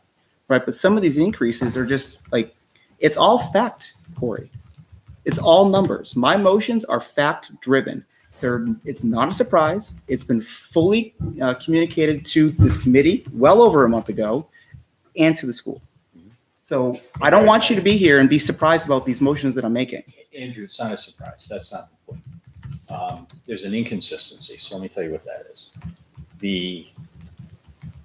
We're talking about 3-year averaging, right? But then when we did an attrition number, we ignored the 3-year averaging. We Not took true. last year's number. It is true. We did a motion to cut $297,000, which is last year's number. It's not the 3-year average.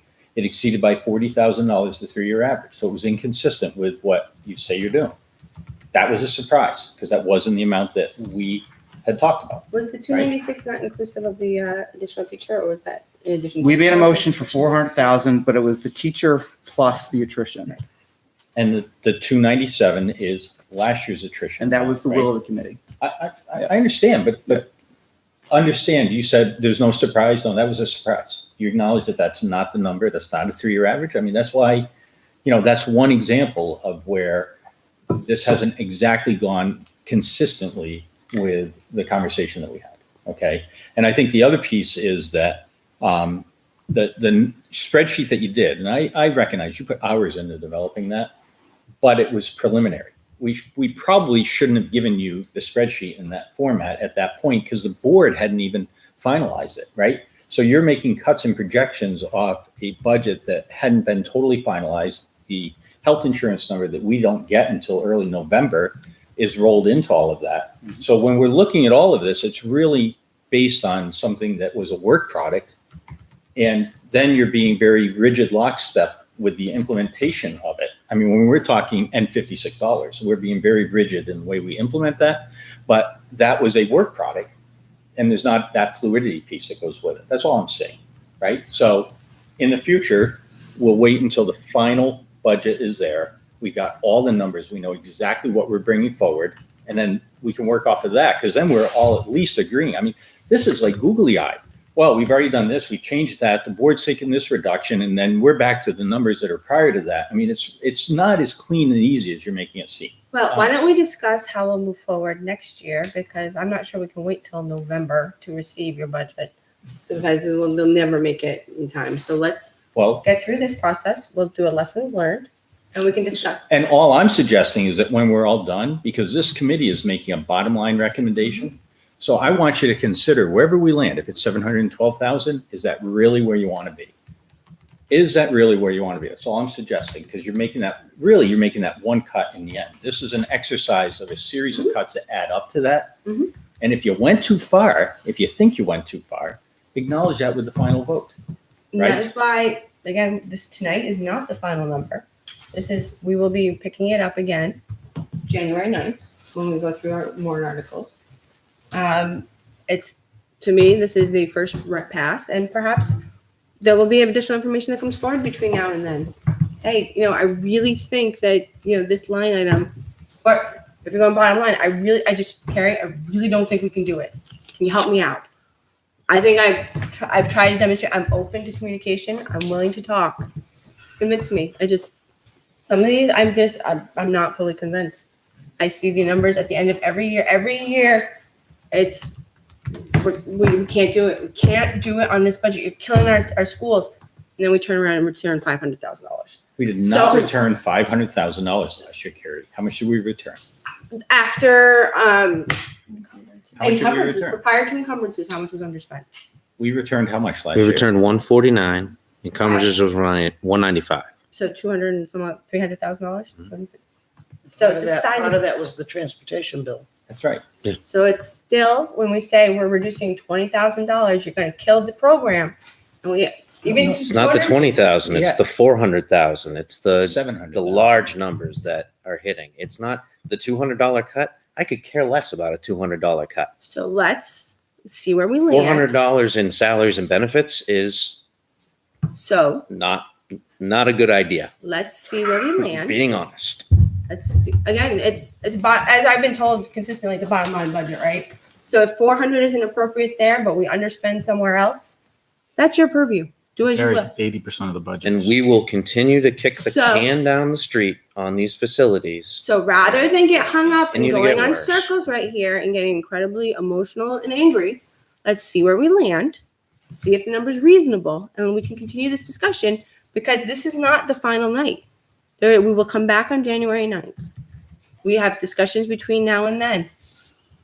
Corey, I'm trying to be open-minded and work with you, but if you're gonna, I'm just sitting. I'm say kind of nothing. finding it hard to be like, there's no dialogue here. You're telling me I'm wrong, and I'm saying I'm willing to talk. And stop and move on. But That's- every all time, right. every time So- you ask on something and we give an explanation for it, you just disregard it and continue with the cut. So I'm done for this evening. We can talk on the 9th. My reductions have been relatively predictable. So we've been discussing the furniture. So line 733, furniture additional.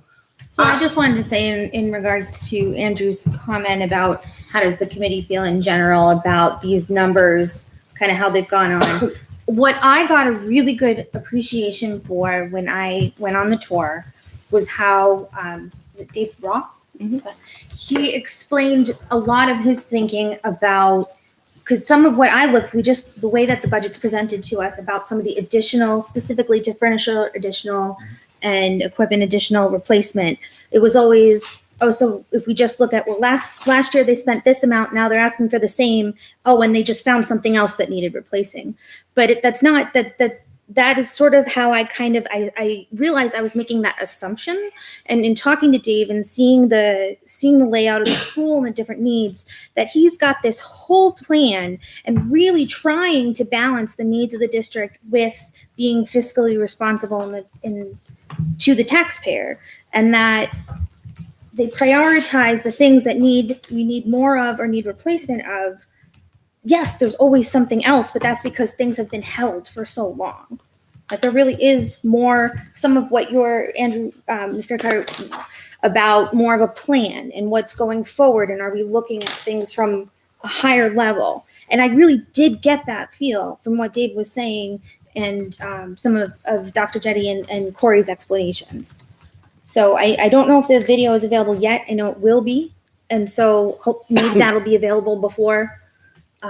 So I think some of that conversation might be really, really helpful to the committee and to the public. Thank you. Can I just ask a quick question? So what was the total percentage increase for the school budget this year? 0.9, 0.9. And so with the reductions we've made, what is it? 0.5. 0.5. So And I can't speak to fund balance at the end of this year at this point. Nope. That's fine. So, and on the town side, I know the town's not here, but what's the town budget increase? You have the tax cap on that side too, but also remember that the town is allowed to retain fund balance. No. I understand that. I guess I'm just saying, I think we kind of have to look at it comparatively. So I'm not going to quote numbers, but I believe that the town increase is significantly higher than the school district and percentage wise. And I just think we need to be mindful of that, and we need to be kind of holding the same comparative. I think. So if the town goes up 3%, the school goes up 3%? Or do we base it on actual needs and discussion? 'Cause I feel No, I we're think- going through line by line. The numbers to me are, this is what it takes. Okay, let's talk about them. I mean, it's not going to be the same percentage. I mean, they added a fire station. They have different services. They serve 3 times a lot more people within the community than the school. You can't compare them. They're 2 different services. I think you can. I Okay. disagree. I'm not saying that if the town goes up 3%, the school district should go up 3%, but I think you have to be mindful. I brought this up last year. The town increase from when I started the budget committee 4 years ago to today is significant year over year over year. The school district is much less. And in my opinion, we continue to see our facilities decline because we keep cutting crap out of this budget. And the first place that you have to dig from is facilities, because salaries and benefits is so much of our, and so much of it is contractual. I just think I watched the majority of the last meeting, and I agree with some of the cuts, but not some of the depth of some of the cuts that we made collectively. And I don't know. I mean, so you're right? You know, on the town side, I remember when it was $5 million budget, and now we're at 7 million, right? That's a large increase for the town. But here's the school, right?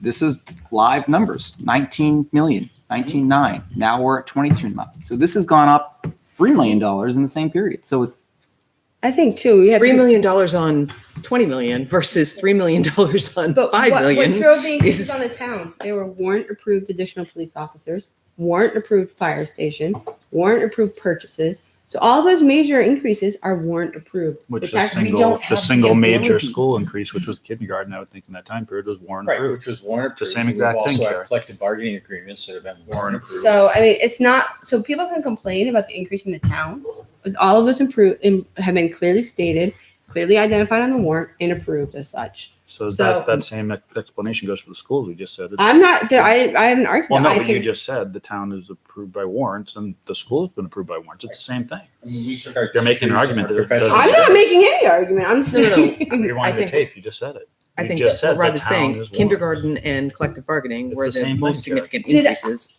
I think you're saying that I'm saying that I'm not arguing that the increases in the school are not warrant based. I'm saying we cannot say, let's compare the school to the town because the town increased by such a huge percentage. Okay, yes, the town increased by such a huge percentage, but every one of those was directly approved by the voters. So what's the comparison? We just The said same the as the major things were warrants for the schools. So should we have increased the number of warrants on the school to drive up that number so that the increase was the same? What are you saying? No, I don't understand what the point is. I I don't don't understand where the comparison is. The town went up from 5 million to 7.5 million. Yeah. Added police station, fire station, added officers, added this, added that, all warrants, all justified. School increase, lesser amount. Carrie, They're kindergarten, warrant. collective bargaining. So warrant. what's the complaint? If all of the increases were warrant approved on both sides, why is there a complaint? Carrie, respectfully, you're, I feel You're like you're taking arguing away to that right. funding. That's the complaint. I'm sorry, I have to speak up. I'm just You're trying- taking away that funding. You What? don't see it. No, I don't, because I see we're removing increases, not. So I mean, You're bringing So- us back to 5% increase. Back where you have requirements that. Back to 733 through 738. All right, so my reduction on 733 would be the amount of $16,022 because that ties back to. I'm sorry, on which line? 733 furniture additional. That ties back to the furnishing a kid, fifth kindergarten. $16,000. $16,022. That line, it ties back to the line item associated with furnishing a fifth kindergarten because I believe it should be rolled into the warrant. Okay. Not that it's not warranted or needed, but that it should be funded in an alternative manner. So that is my motion. I will Is there a second. All right. So it's been made and seconded. So I feel like I'm in a real bind here because I agree with your reasoning Mhm. and that if we're going to, to take out the associated costs with the fifth grade, but I don't agree with some of the other cuts that have been made. So I don't know if I feel comfortable agreeing with another 16,000 when I feel like. All right, it all comes down to your That's a perspective. good argument. So then what you can do is agree to this, and then we can talk bottom line additions back into it. Look, I'm not comfortable with the amount we reduced. Let's add it back. But this line item, I think, should go away. So I mean, there's no reason we can't have those discussions. I view the budget as the various line items are why I justify the number. This line item to me does not belong there; it belongs somewhere else. That's why I made my reduction. We can talk later about whether or not we should still spend $10,000 on additional furniture, but I don't think it should come from a line item allocated towards an additional classroom that may or may not exist. Right. I get that. So, all those in favor of a reduction of $16,022 on line 733, please indicate by saying aye. Aye. Those opposed? Aye. All right, fails 4-5.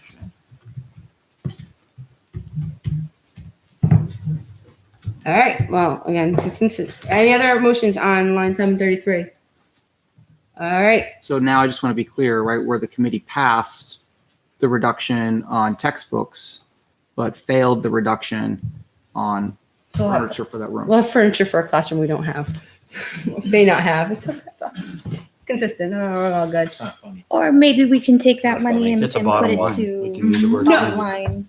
No, see, again, it's the, I use the line item as a justification. If we want to add back an additional line item that says additional furniture, It's the let's, sarcasm Terry. and the All right. snarkiness Terry. that is Well, no, unappreciated. the It's key- not funny. The key here is the members, not your personal beliefs. The members voted it. Yeah, They're that's comfortable. fine. So, that's fine. we move on. Absolutely. Next So 734, I will make a reduction, a proposed reduction of $2,500. 734, 2,500. Second for discussion. It's the same rationale. It's associated with the fifth kindergarten classroom, additional teacher classroom. For consistency purposes, I still believe those costs, all of the costs should be associated with a warrant article. It's not that the funding is not necessary or required. I just believe it should be put elsewhere. So all those are there any additional comments? All those in favor of a reduction of $2,500 to line 734, please indicate by saying aye. Aye. Opposed? All right, fails 4-5.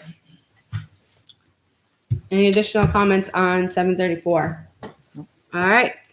737, furniture replacement. I believe there's also a line item here for 345 for the additional classroom. So I will make a motion to reduce that line item by $345. $345. $345 on line 737. This is for a rug, the rectangular rug. Right, it's still associated with the additional classroom. Second. All those, any additional discussion? All right, all those in favor of a reduction of of $345 on line 737, please indicate by saying aye. Aye. Opposed? Aye. Fails 4-5. All right. That brings us to 738, equipment replacement. Any comments here? All right, hearing none. 810, dues and fees. Hearing none. 820, dues and subscriptions. All right, 890, miscellaneous. So I'm going to leave this one untouched because the understanding was that Challenge Day eventually becomes every other year in a couple of years. So my big question was associated with that expense, and that has been addressed. All right, so then that brings us to account 920. And not that we can do anything, but we have a line 930. So Bring it up for discussion. All right, hearing none. All right, so that concludes that review. So Madam Chairman, I'd like to go back and make a motion on a line that we've already reviewed. absolutely. I'd like to go ahead and add under 110, $38,000. All right. Is there a second? All right. Jen seconded. Who second? Jen. I heard Jen. So I Jen? Nikki may have, but I heard Jen. So I know as a committee, this is the salary line that we took the attrition cut of $297,000. Right. The motion, the total on that line was $400,000 because we also included $103,000 for a teacher or for the GMS teachers, plural. Right. According to the school, right, and according to the consistency of this committee, right, if we're looking at averages, I agree that we should be consistent. I know this particular vote was the will of the committee. Right, to keep it at $297,000. I am increasing it $38,000, so it brings it down to the 3-year average of $259,000. All right. Are there any additional comments or items of discussion relative to this proposal? Hearing none. All those in favor of an addition of, I'm sorry, 38,000 Addition of $38,000. to line 110, please indicate by saying aye. Aye. Aye. Opposed? All right, so it passes 7-2. Pass 7-2, and that was Jen that seconded that. Right? Yes, please. Okay. All right. So instead of 400,000, it is what? You said 38, so 332, 362. So it's a net reduction of 362. Okay. So with that, tonight's reductions total $27,891. Okay. In total, with the addition that this committee just approved, we are at $449,893 in terms of approved motions by this committee. In addition to that, we have. Can I see your sheet of paper? The one for school number. So if I add in the $216,525, which has already been recognized by the school and by the SAU, 216,525. That is the right number, right, Corey? That's the number that you had given us. The healthcare number. Healthcare numbers 263,659. Where's the sheet? I have too many papers. What does this say? It's 235. Right here. So 235, 586. Yep. Right. Plus the 28. Plus the 28. So 231, 659. That's the number. 263,659. Where's that sheet? Andrew? I don't know where you found that.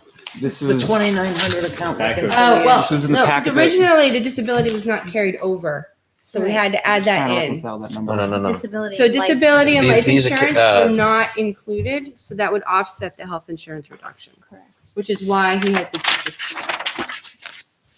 So the discussion was that This it is was only the this same. one account item. This has nothing to do with disability or anything. Okay. So it's the a- number's The 26. number's 263. 263,659. 659. All right. So that brings with the 263, 659. Do you have the health, life insurance and disability? Because that was not in the original. I'm assuming that's rolled into the That's what this 263, is. 659. Those Okay. were already in the account. Those were already there. My file. Those that have been came- updated. All right, because I'm an old. I didn't update it. Mine has still Those has a should already blank be line. in there. Mine had a blank line, so I assumed that was factored into the addition. So net reduction on the original budget provided is 713,552. What is your bottom line number? So 713,552. I don't think I. Oh, yep, Bottom line number would be 22,274,762 in change. 22,274,762. Yeah, because when I have the 22,9,314, which is what I have that you have there, the line item accounts for life insurance and disability are empty. So, in mine anyway, I'm concerned that those numbers are not included over. Can we confirm that those are actually? Because there was a discussion that there was an issue with the accounting software. Numbers were not pulled forward. Can you just scroll up? Yeah. Yeah. See, it's empty in that Yeah. line item. That amount's 45,448. That should be in those two lines. So 213 is 17,159. 214 is 28,289. In these two? Yeah. Yep. Okay. I'll have to go back and look. So we can make a motion to approve, add 16,658.88 to the 20 request, or those two numbers. Because as I recall, they weren't carried forward, they're not included in the budget, so they have to be factored in. They're in our updated one, so Right, but we I can don't, get those. Are these numbers in the bottom line that you just gave me? No. 263. which is why. No, they're not in the 988 number. The 22,988. Right, which is why your number They need was to pull forward. 216 or something, and his was Yeah, yeah. 260 something. Okay. So I think we needed to get those two accounts reconciled, and then be more comfortable with the bottom line number. If you pull those forward into the 21, Yeah. it will I have to go. tie. So let me just do this, right? Give me a second. Count.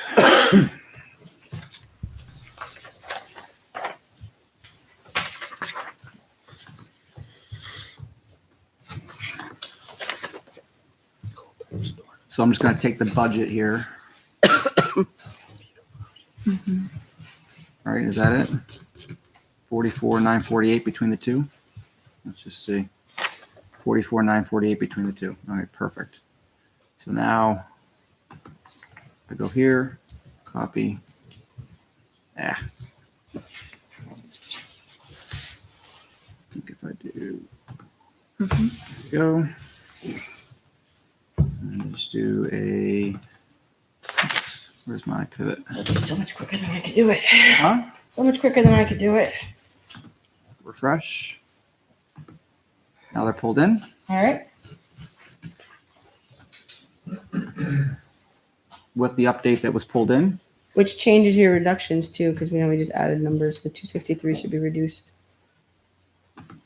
No. No. Those weren't in account in that. No, I'm saying, okay, yeah. They're not in that number. So by adding in, so just so we're all clear, by adding in the life insurance and disability consistent with the current year, right? Mhm. That brings the bottom line to 23,033 originally, minus the reductions both made by the committee at 449,893, plus the reductions that were approved by the school board and the SAU at 263,659 for a total of 713.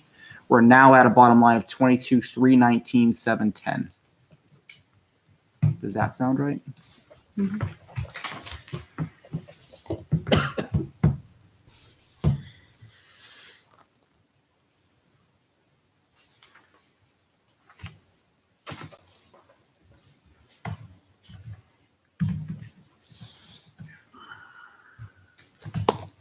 All right, so that's where we landed right now. I would say, again, this is not the final number necessarily. Go home, think about it. Come back with a compelling, please explain to me what has to absolutely needs to be added back, or what you feel you can't live without, and let's talk about it. But it's not.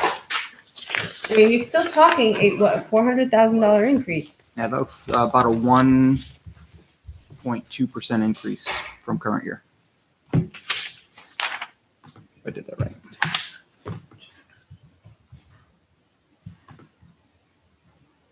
$350,000,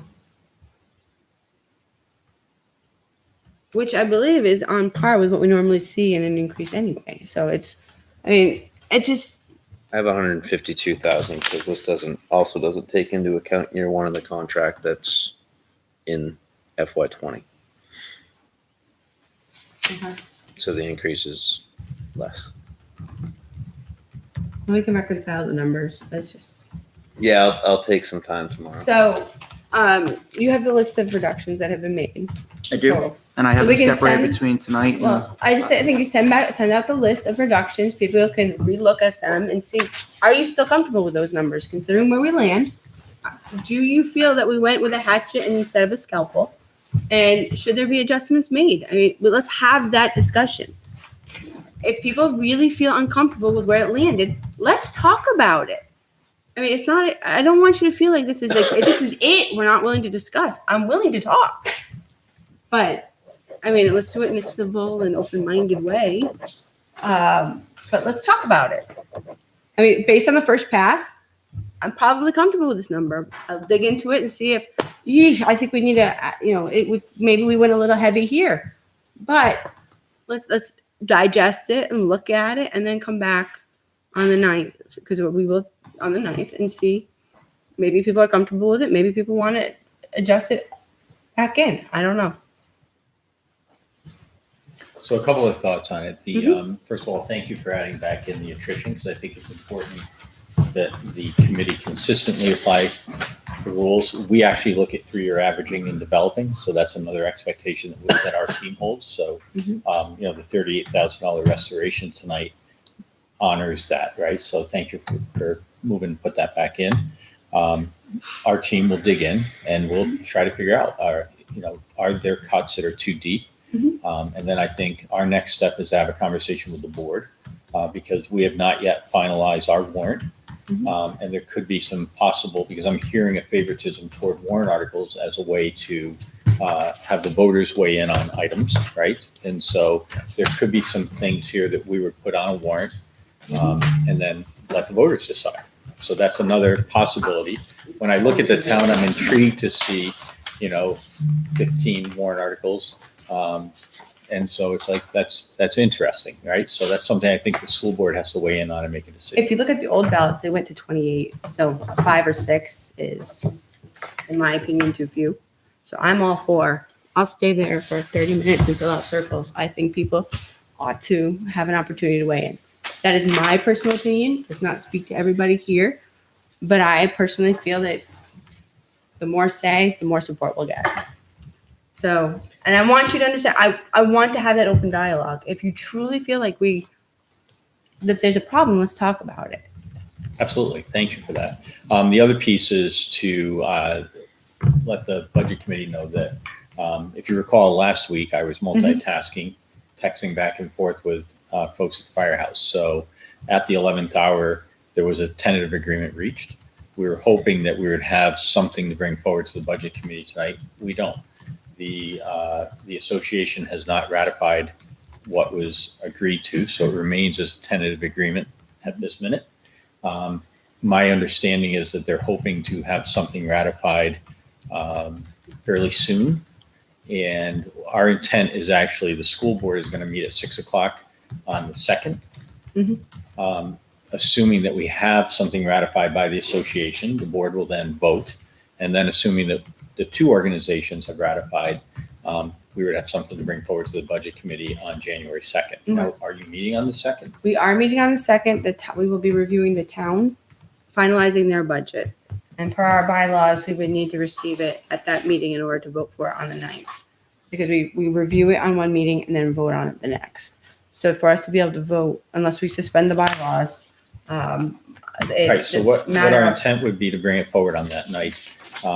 And then we'll be back on the 9th. You'll have had time to consider that, and then we can make a vote, or you can make a vote. So that's sort of where we stand with collective bargaining, just so you know the process and where it lies. I appreciate the update. I think that's, that's progress, we're moving in the right direction, hopefully.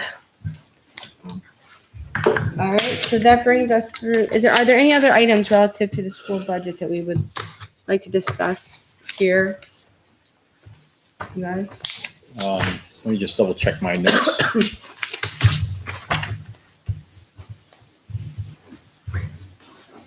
So when our team met earlier today and we were talking about cuts that were deep, right? And so the attrition was one area that we had identified and had concerns about. There's another one that's that I think is important for people to understand. And that's our professional development fees. And so the sense is that the $20,000 cut that was made in that line was too deep in the wrong spot. Fairly new, Mary and I are the new members, I should say. And, you know, the need for PD for our teachers is something that's been pretty obvious and teachers have been asking for. We've been working hard as a group to identify what to deliver and how to deliver that. And so to cut that PD line is something that concerns us because it's the only way that we're going to unify the staff, be pulling in the same direction, making sure that people have the same bag of tricks in order to work. And, you know, the charge that we have is to get better as an organization. And so being able to spend money developing our professional tool belt is important. So that's a line that we had identified. I'm sorry, what line are we talking about? So the 10 to conferences and workshops, 10 to travel. That's correct. I see. Yep. So those were the two lines that added up to 20. Yes. And so that's the piece. And Mary, do you have something else you want to add on I that was line? just gonna say, it was actually, in the way that we had reorganized the budgets over the last 2 years since I came on board, it really was the district line, for conferences and workshops for our vertical alignment that took the hit. It took about $5,000 that hit when we looked at breaking it out over the lines. That really has been a priority. That was a priority I was charged with when I was hired, was to look to take a district that was a good district but was very siloed and really focus on bringing us together to work as a vertical team. We've made a lot of progress in that area, but there's still a lot of work to do. And I will say that in my first year and a half, the real focus has been on building capacity around competency-based education and the things that we need to be moving towards. And so in order to do that, taking a hit of that amount could be very detrimental to what we are trying to accomplish. Thank you. And then the other line that the team was concerned about were the transportation cuts, mainly because, again, when we're looking at 3-year averaging, that's under the old contract. And so we've negotiated a new contract. That's like hitting a reset button, right? So it's hard to look back at the way it was under an old contract and what it was going to look like with the new contract in play. And so that's just an area that we're already $9,000 over for fall sports, and that's fall sports, and we have winter and then spring sports. So it was just, that's one of those, we got to pay that, we got to transport the students. First student is working really well with us, but and here's the reality. If you look at the bus fleet that was here last year, it was sad. It was tired. It was out of shape. It was not what I would want to have our children riding around the town on. So with the new contract, we have all brand new buses. And that was part of the agreement, but they weren't free. They're part of the contract. And so we addressed a real need. When you've got, buses that are basically spray painted on the side so you can hardly see the word Brooklyn coming through on it. Because, I'm not making this up, right? You all saw that bus driving around. It's Connecticut, not New York. But still, There's nothing wrong with you. it was a used unacceptable bus in another district that made do here for a while. And so now we have a bus fleet. And we made a safety decision to say, outfit the bus fleets with cameras, because we want to make sure that there's video surveillance on the bus for the children's safety. And while you're at it, add another camera in that's watching that stop sign, because it seems like every other night on the news, you see a car flying through the red lights, right? Do you know? Sorry? Do we know if we've seen a reduction in Yeah, people? we've had 0 reports. That's Not excellent. a single person has driven through. Now, it's sad that we had to spend thousands of dollars putting cameras on to catch people, to have them realize, well, I better not drive through it anymore because I'm going to get caught. But you know what? Safety-wise, it's the right thing to do, because people are stopping for the bus signs. And, I actually reached out to the bus company. I'm like, have we actually ticketed somebody or turned in a police report? Not a one. So, that's great. But those are the kinds of things that impact the bus contract that, again, on a averaging piece can look up, will look up as an increase, but yet it's something we just want to be careful of. For discussion, right? This is the one where I made a motion for 50,000, we amended it to 30, right? Yes. And it wasn't the bus the actual contract, it was the athletic, if I remember the discussion, driving this way up in the increase in this line. But it's driven by the increased costs of the new contract. Mhm. So, you contract, because you're right, I don't think you cut anything out of regular transportation. So the daily runs around, but the contract carried with it a rider relative to what it would cost for athletic transport. So that's also reflected in the new agreement. And New athletic director, new set of eyes on it, a line that's consistently, when you have teams in the playoffs, which at Campbell seems to be a good problem to have over the most recent years. But with that, it extends your season, extends your transportation, and we consistently overspend that line, and we're transferring money into it to cover the transportation needs. So I think our new athletic director has taken a more realistic view. We had already, what he initially had put in, the school board brought down by 20 previous to that, and then to take another 30 off of it, it's like, okay, now we're pretty much back to where we were, and we'll overspend it again, and we'll continue to transfer money in there. But when you're in Little Litchfield and you play Berlin and Lebanon, and you can't just send them back and then go back and get them, the bus sits there and you pay for the wait time. So, And then there was also So the consideration that we added a sport, right? So that's lacrosse, yeah. right. So, and I think that these are good discussions to have. We can think about it. We see where we ended up with the bottom line. Perhaps it's close to where people had hoped to be, or maybe it's even under where people had hoped to be. And so it's perhaps there is an opportunity to take a look at it.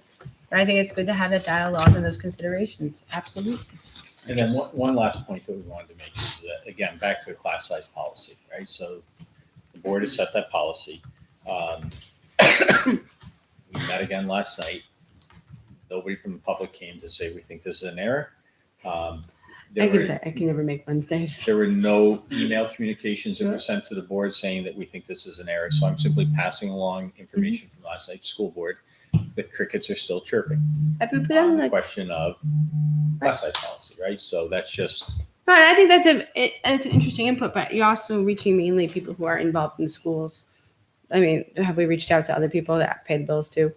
I mean, have we solicited input from other people? I mean, I don't know that I saw an email saying we're going to take, we have to have a balance, right? So, I mean, where is that balance? And I think we have to figure out where that is.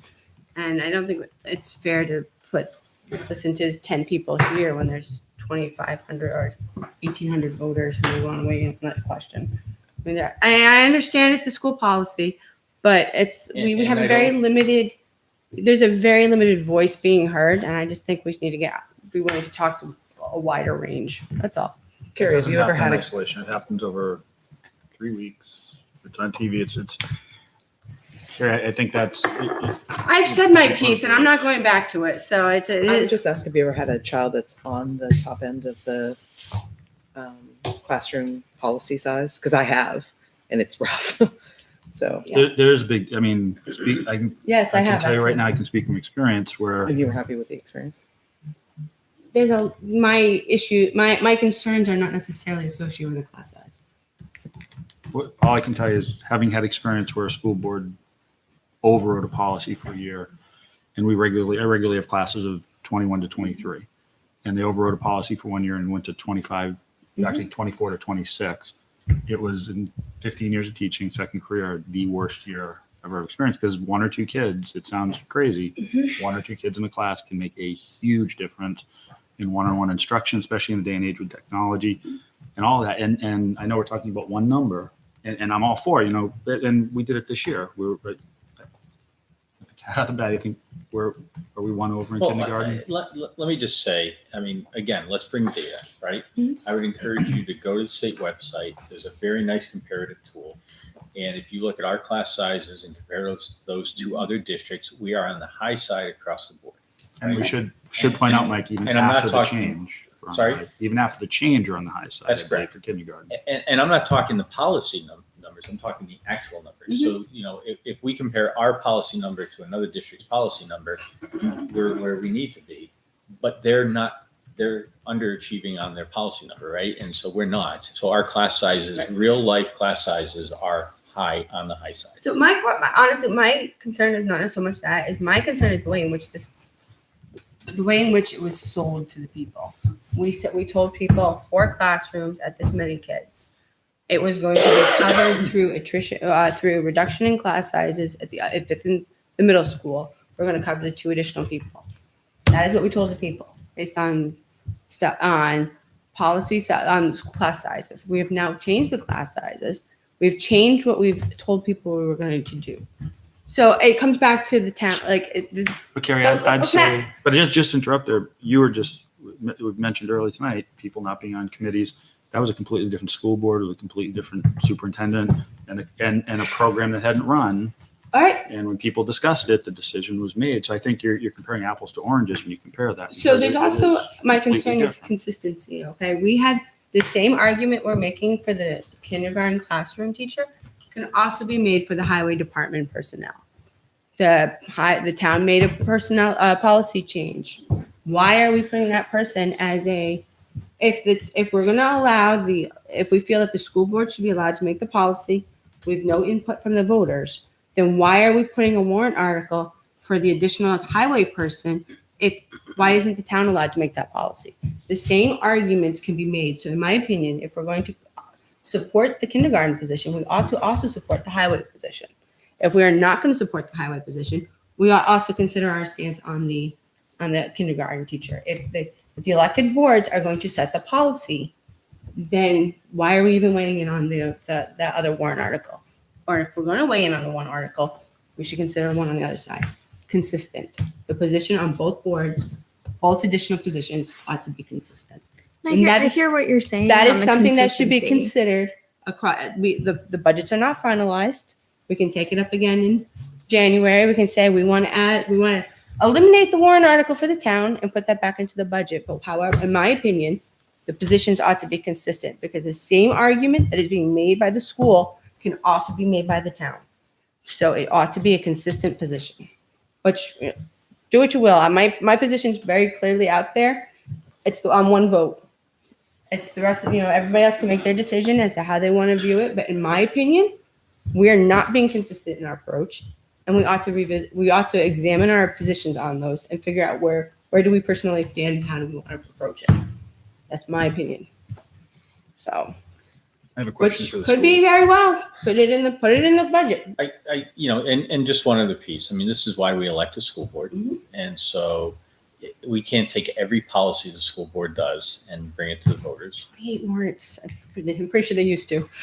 There's many more than 28 policies. Look at the policy book and the number of policies that are under review annually, new policies that come down. I mean, so the point is that not all policies are Right. something that you're going to bring forward, right? So I think philosophically, the board is operating, and what I'm reminding the budget committee of is that there have been crickets in terms of feedback on this, and so it's just a matter of the board set the policy.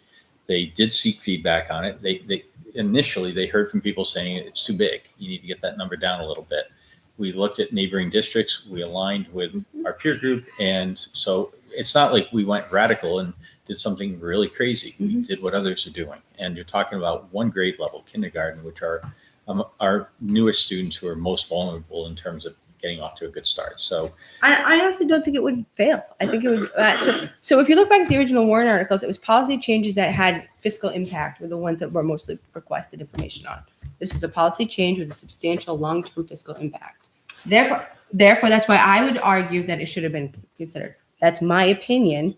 That does not mean it's the consensus of the board. correct. Madam Chair, could I recommend, if you feel this strongly about this, that you go to the school board and talk to them about it? I- Because this is Or write an email. I or- have 2 Cub Scout den meetings on Wednesday. There's no way I'm making Okay, it. then an email, but we're taking Email's up 24 hours a So, day. but the question was asked. I answered it. So there, I'm done. I've said I my got a piece. And just one other piece too is that I don't know what you're talking about with the town, but I'm going to say this. As the guy who was up at 4:00 in the morning, watching weather forecasts, trying to judge what the heck is going on. And I'll tell you, the road agent has been absolutely fabulous last year to me and has been fabulous this year, the new road agent. In terms of responsive to the school, they will do anything they can to make this work, right? So, but the safety of putting 1,300 children on the roads is on my shoulders, and it's a lot. And so I don't know what you're talking about with it, but if they need more people, give it to them because, because at the end of the day, parents are saying to me, they really want some degree of normalcy. And if we can run schools and do it in a way that doesn't have us going all the way to the end of June, that's what they prefer. So, the judgment call on Monday, it was like kind of looking at what's happening and rolling the dice saying, I'm pretty sure I can get us safely here in the morning. It's going to hold off. And it was. The roads were dry. And then it started dumping like mad at 9:00. And I went, oh my gosh, did we make the right decision? And then it petered off a little bit and we got everybody home safely. And that was great. But the point is that this is where the school-town partnership is so important because that was a judgment call. And so anything you can do to support the road agent being able to do his job properly would be huge from the school side too. It's not one side or the other. It's one community working together to keep us safe. All right. Brian had a question. Brian's been waiting patiently.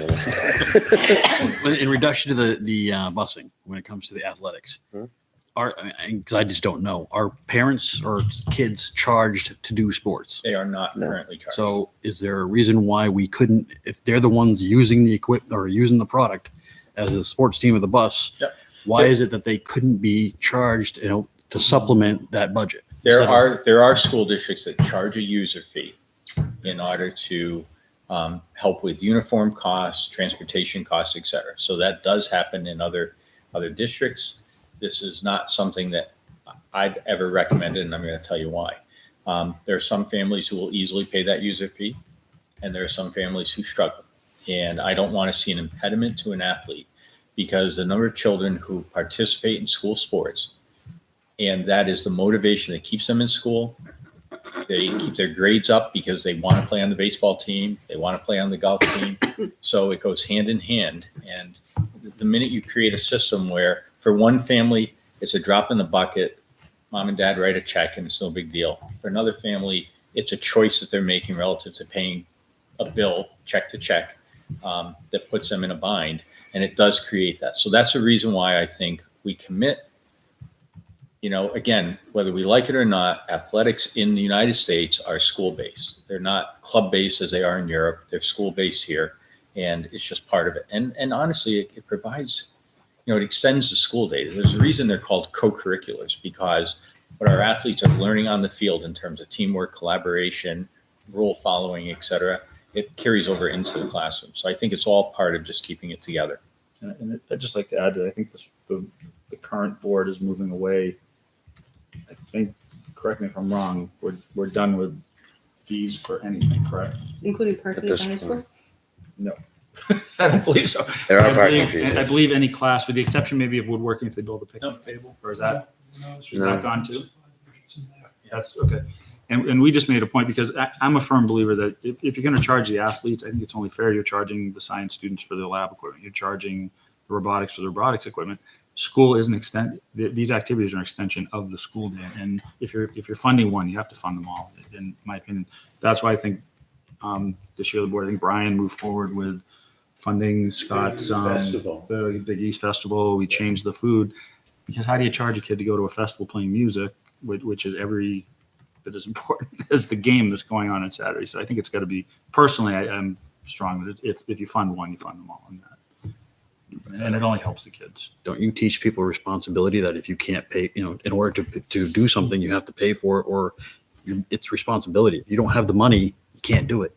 It's hard to teach that at a 14-year-old kid level, though. Like I'm passionate about it because I coach at Kimball, and I know if our sports were pay to play, there would be really great kids who, to Dr. Jetty's point, wouldn't play because their families can't afford it, or they can't afford. They maybe could afford it, but they would have to sacrifice something else. Right, just like everybody else out there has to do. I know, but at 14, I mean, at 14, like I just don't think that absolutely. That's right. But Brian, it's also, as Dr. J said, it's not a Litchfield. This is a cultural thing where in the U.S., the sports, the after-school activity, they're part of the education. Right. If you feel passionately about it, you could put forward a petition warrant article to investigate the community's point of view on it. It's not a policy that where you can change here. It would be up to the school. No, I certainly can't. But when I don't have to change the policy. The school board makes the decisions, But when you're making an argument stating that if we cut this money from the budget, well, kids aren't gonna be able to play, or they don't have rides to things. Well, I was simply asking a question, then it was brought back, so I was simply responding. Absolutely. I don't have to change your minds or anything like that, and I get it. Okay. All right. Any other questions or comments relative to this?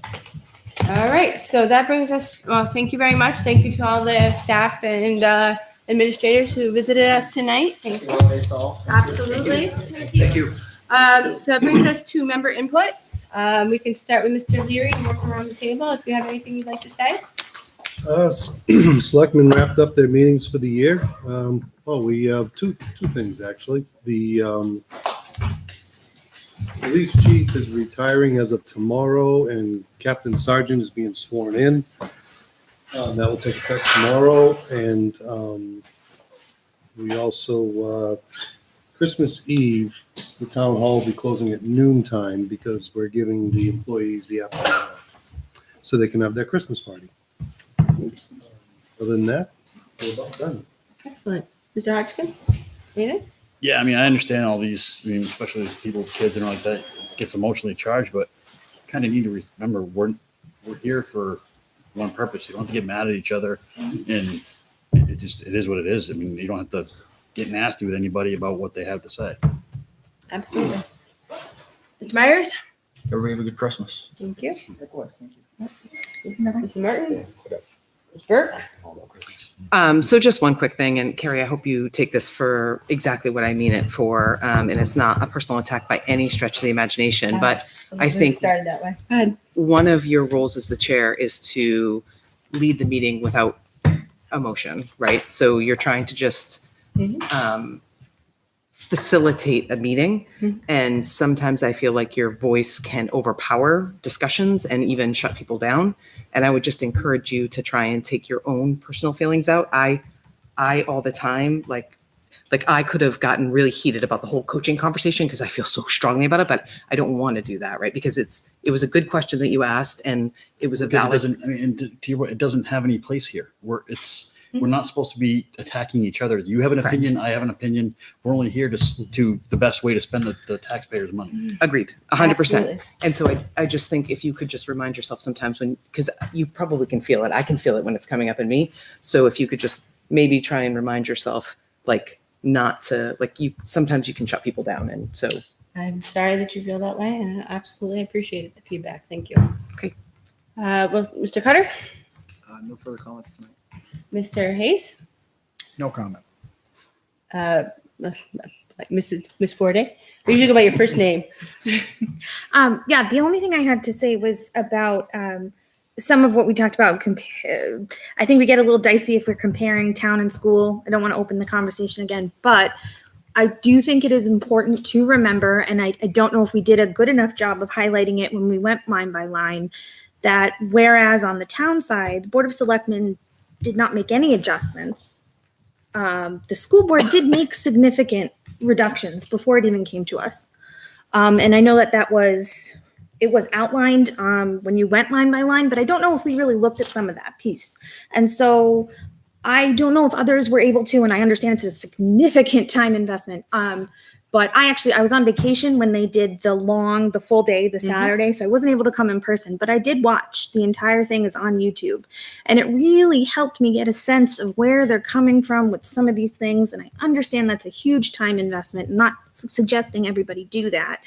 But on the other hand, some of the questions and things that came up would have been resolved if some of that had been taken into account. And I do think the school board did go over things. And yes, it is our job to be that third party, another set of eyes. We're coming in with a different charge. But that they did, it wasn't just a blank check. That was certainly not the impression I got from watching the YouTube video of the full day budget hearing. And I do think that is something to consider, that it went through one set and it wasn't just a rubber stamp sort of, we think this is good, everything's great, we're all on the same team, No, the school board took some cuts. They made some reductions. Let's say reduction. I like reduction better than cuts, so yes. They made some reductions and they noticed, and there were comments such as, the budget committee is going to be thinking about this. We're going to be thinking about this. What are we talking about on the other side? So even people who are so close to the school side and are so in it were able to take the step back and see where reductions could be made before it even got to us. Well, that means we're predictable then, so that's good. Consistent. So, all right, so any public input? All right, hearing none, is there a motion? So made. All right, motion to adjourn, is there a second? I second it. All those in favor, please indicate by saying aye. Aye. Our next meeting will be Thursday, January 2nd, here. Have a happy holidays. Stay safe on the roads. Have a great time, thank you.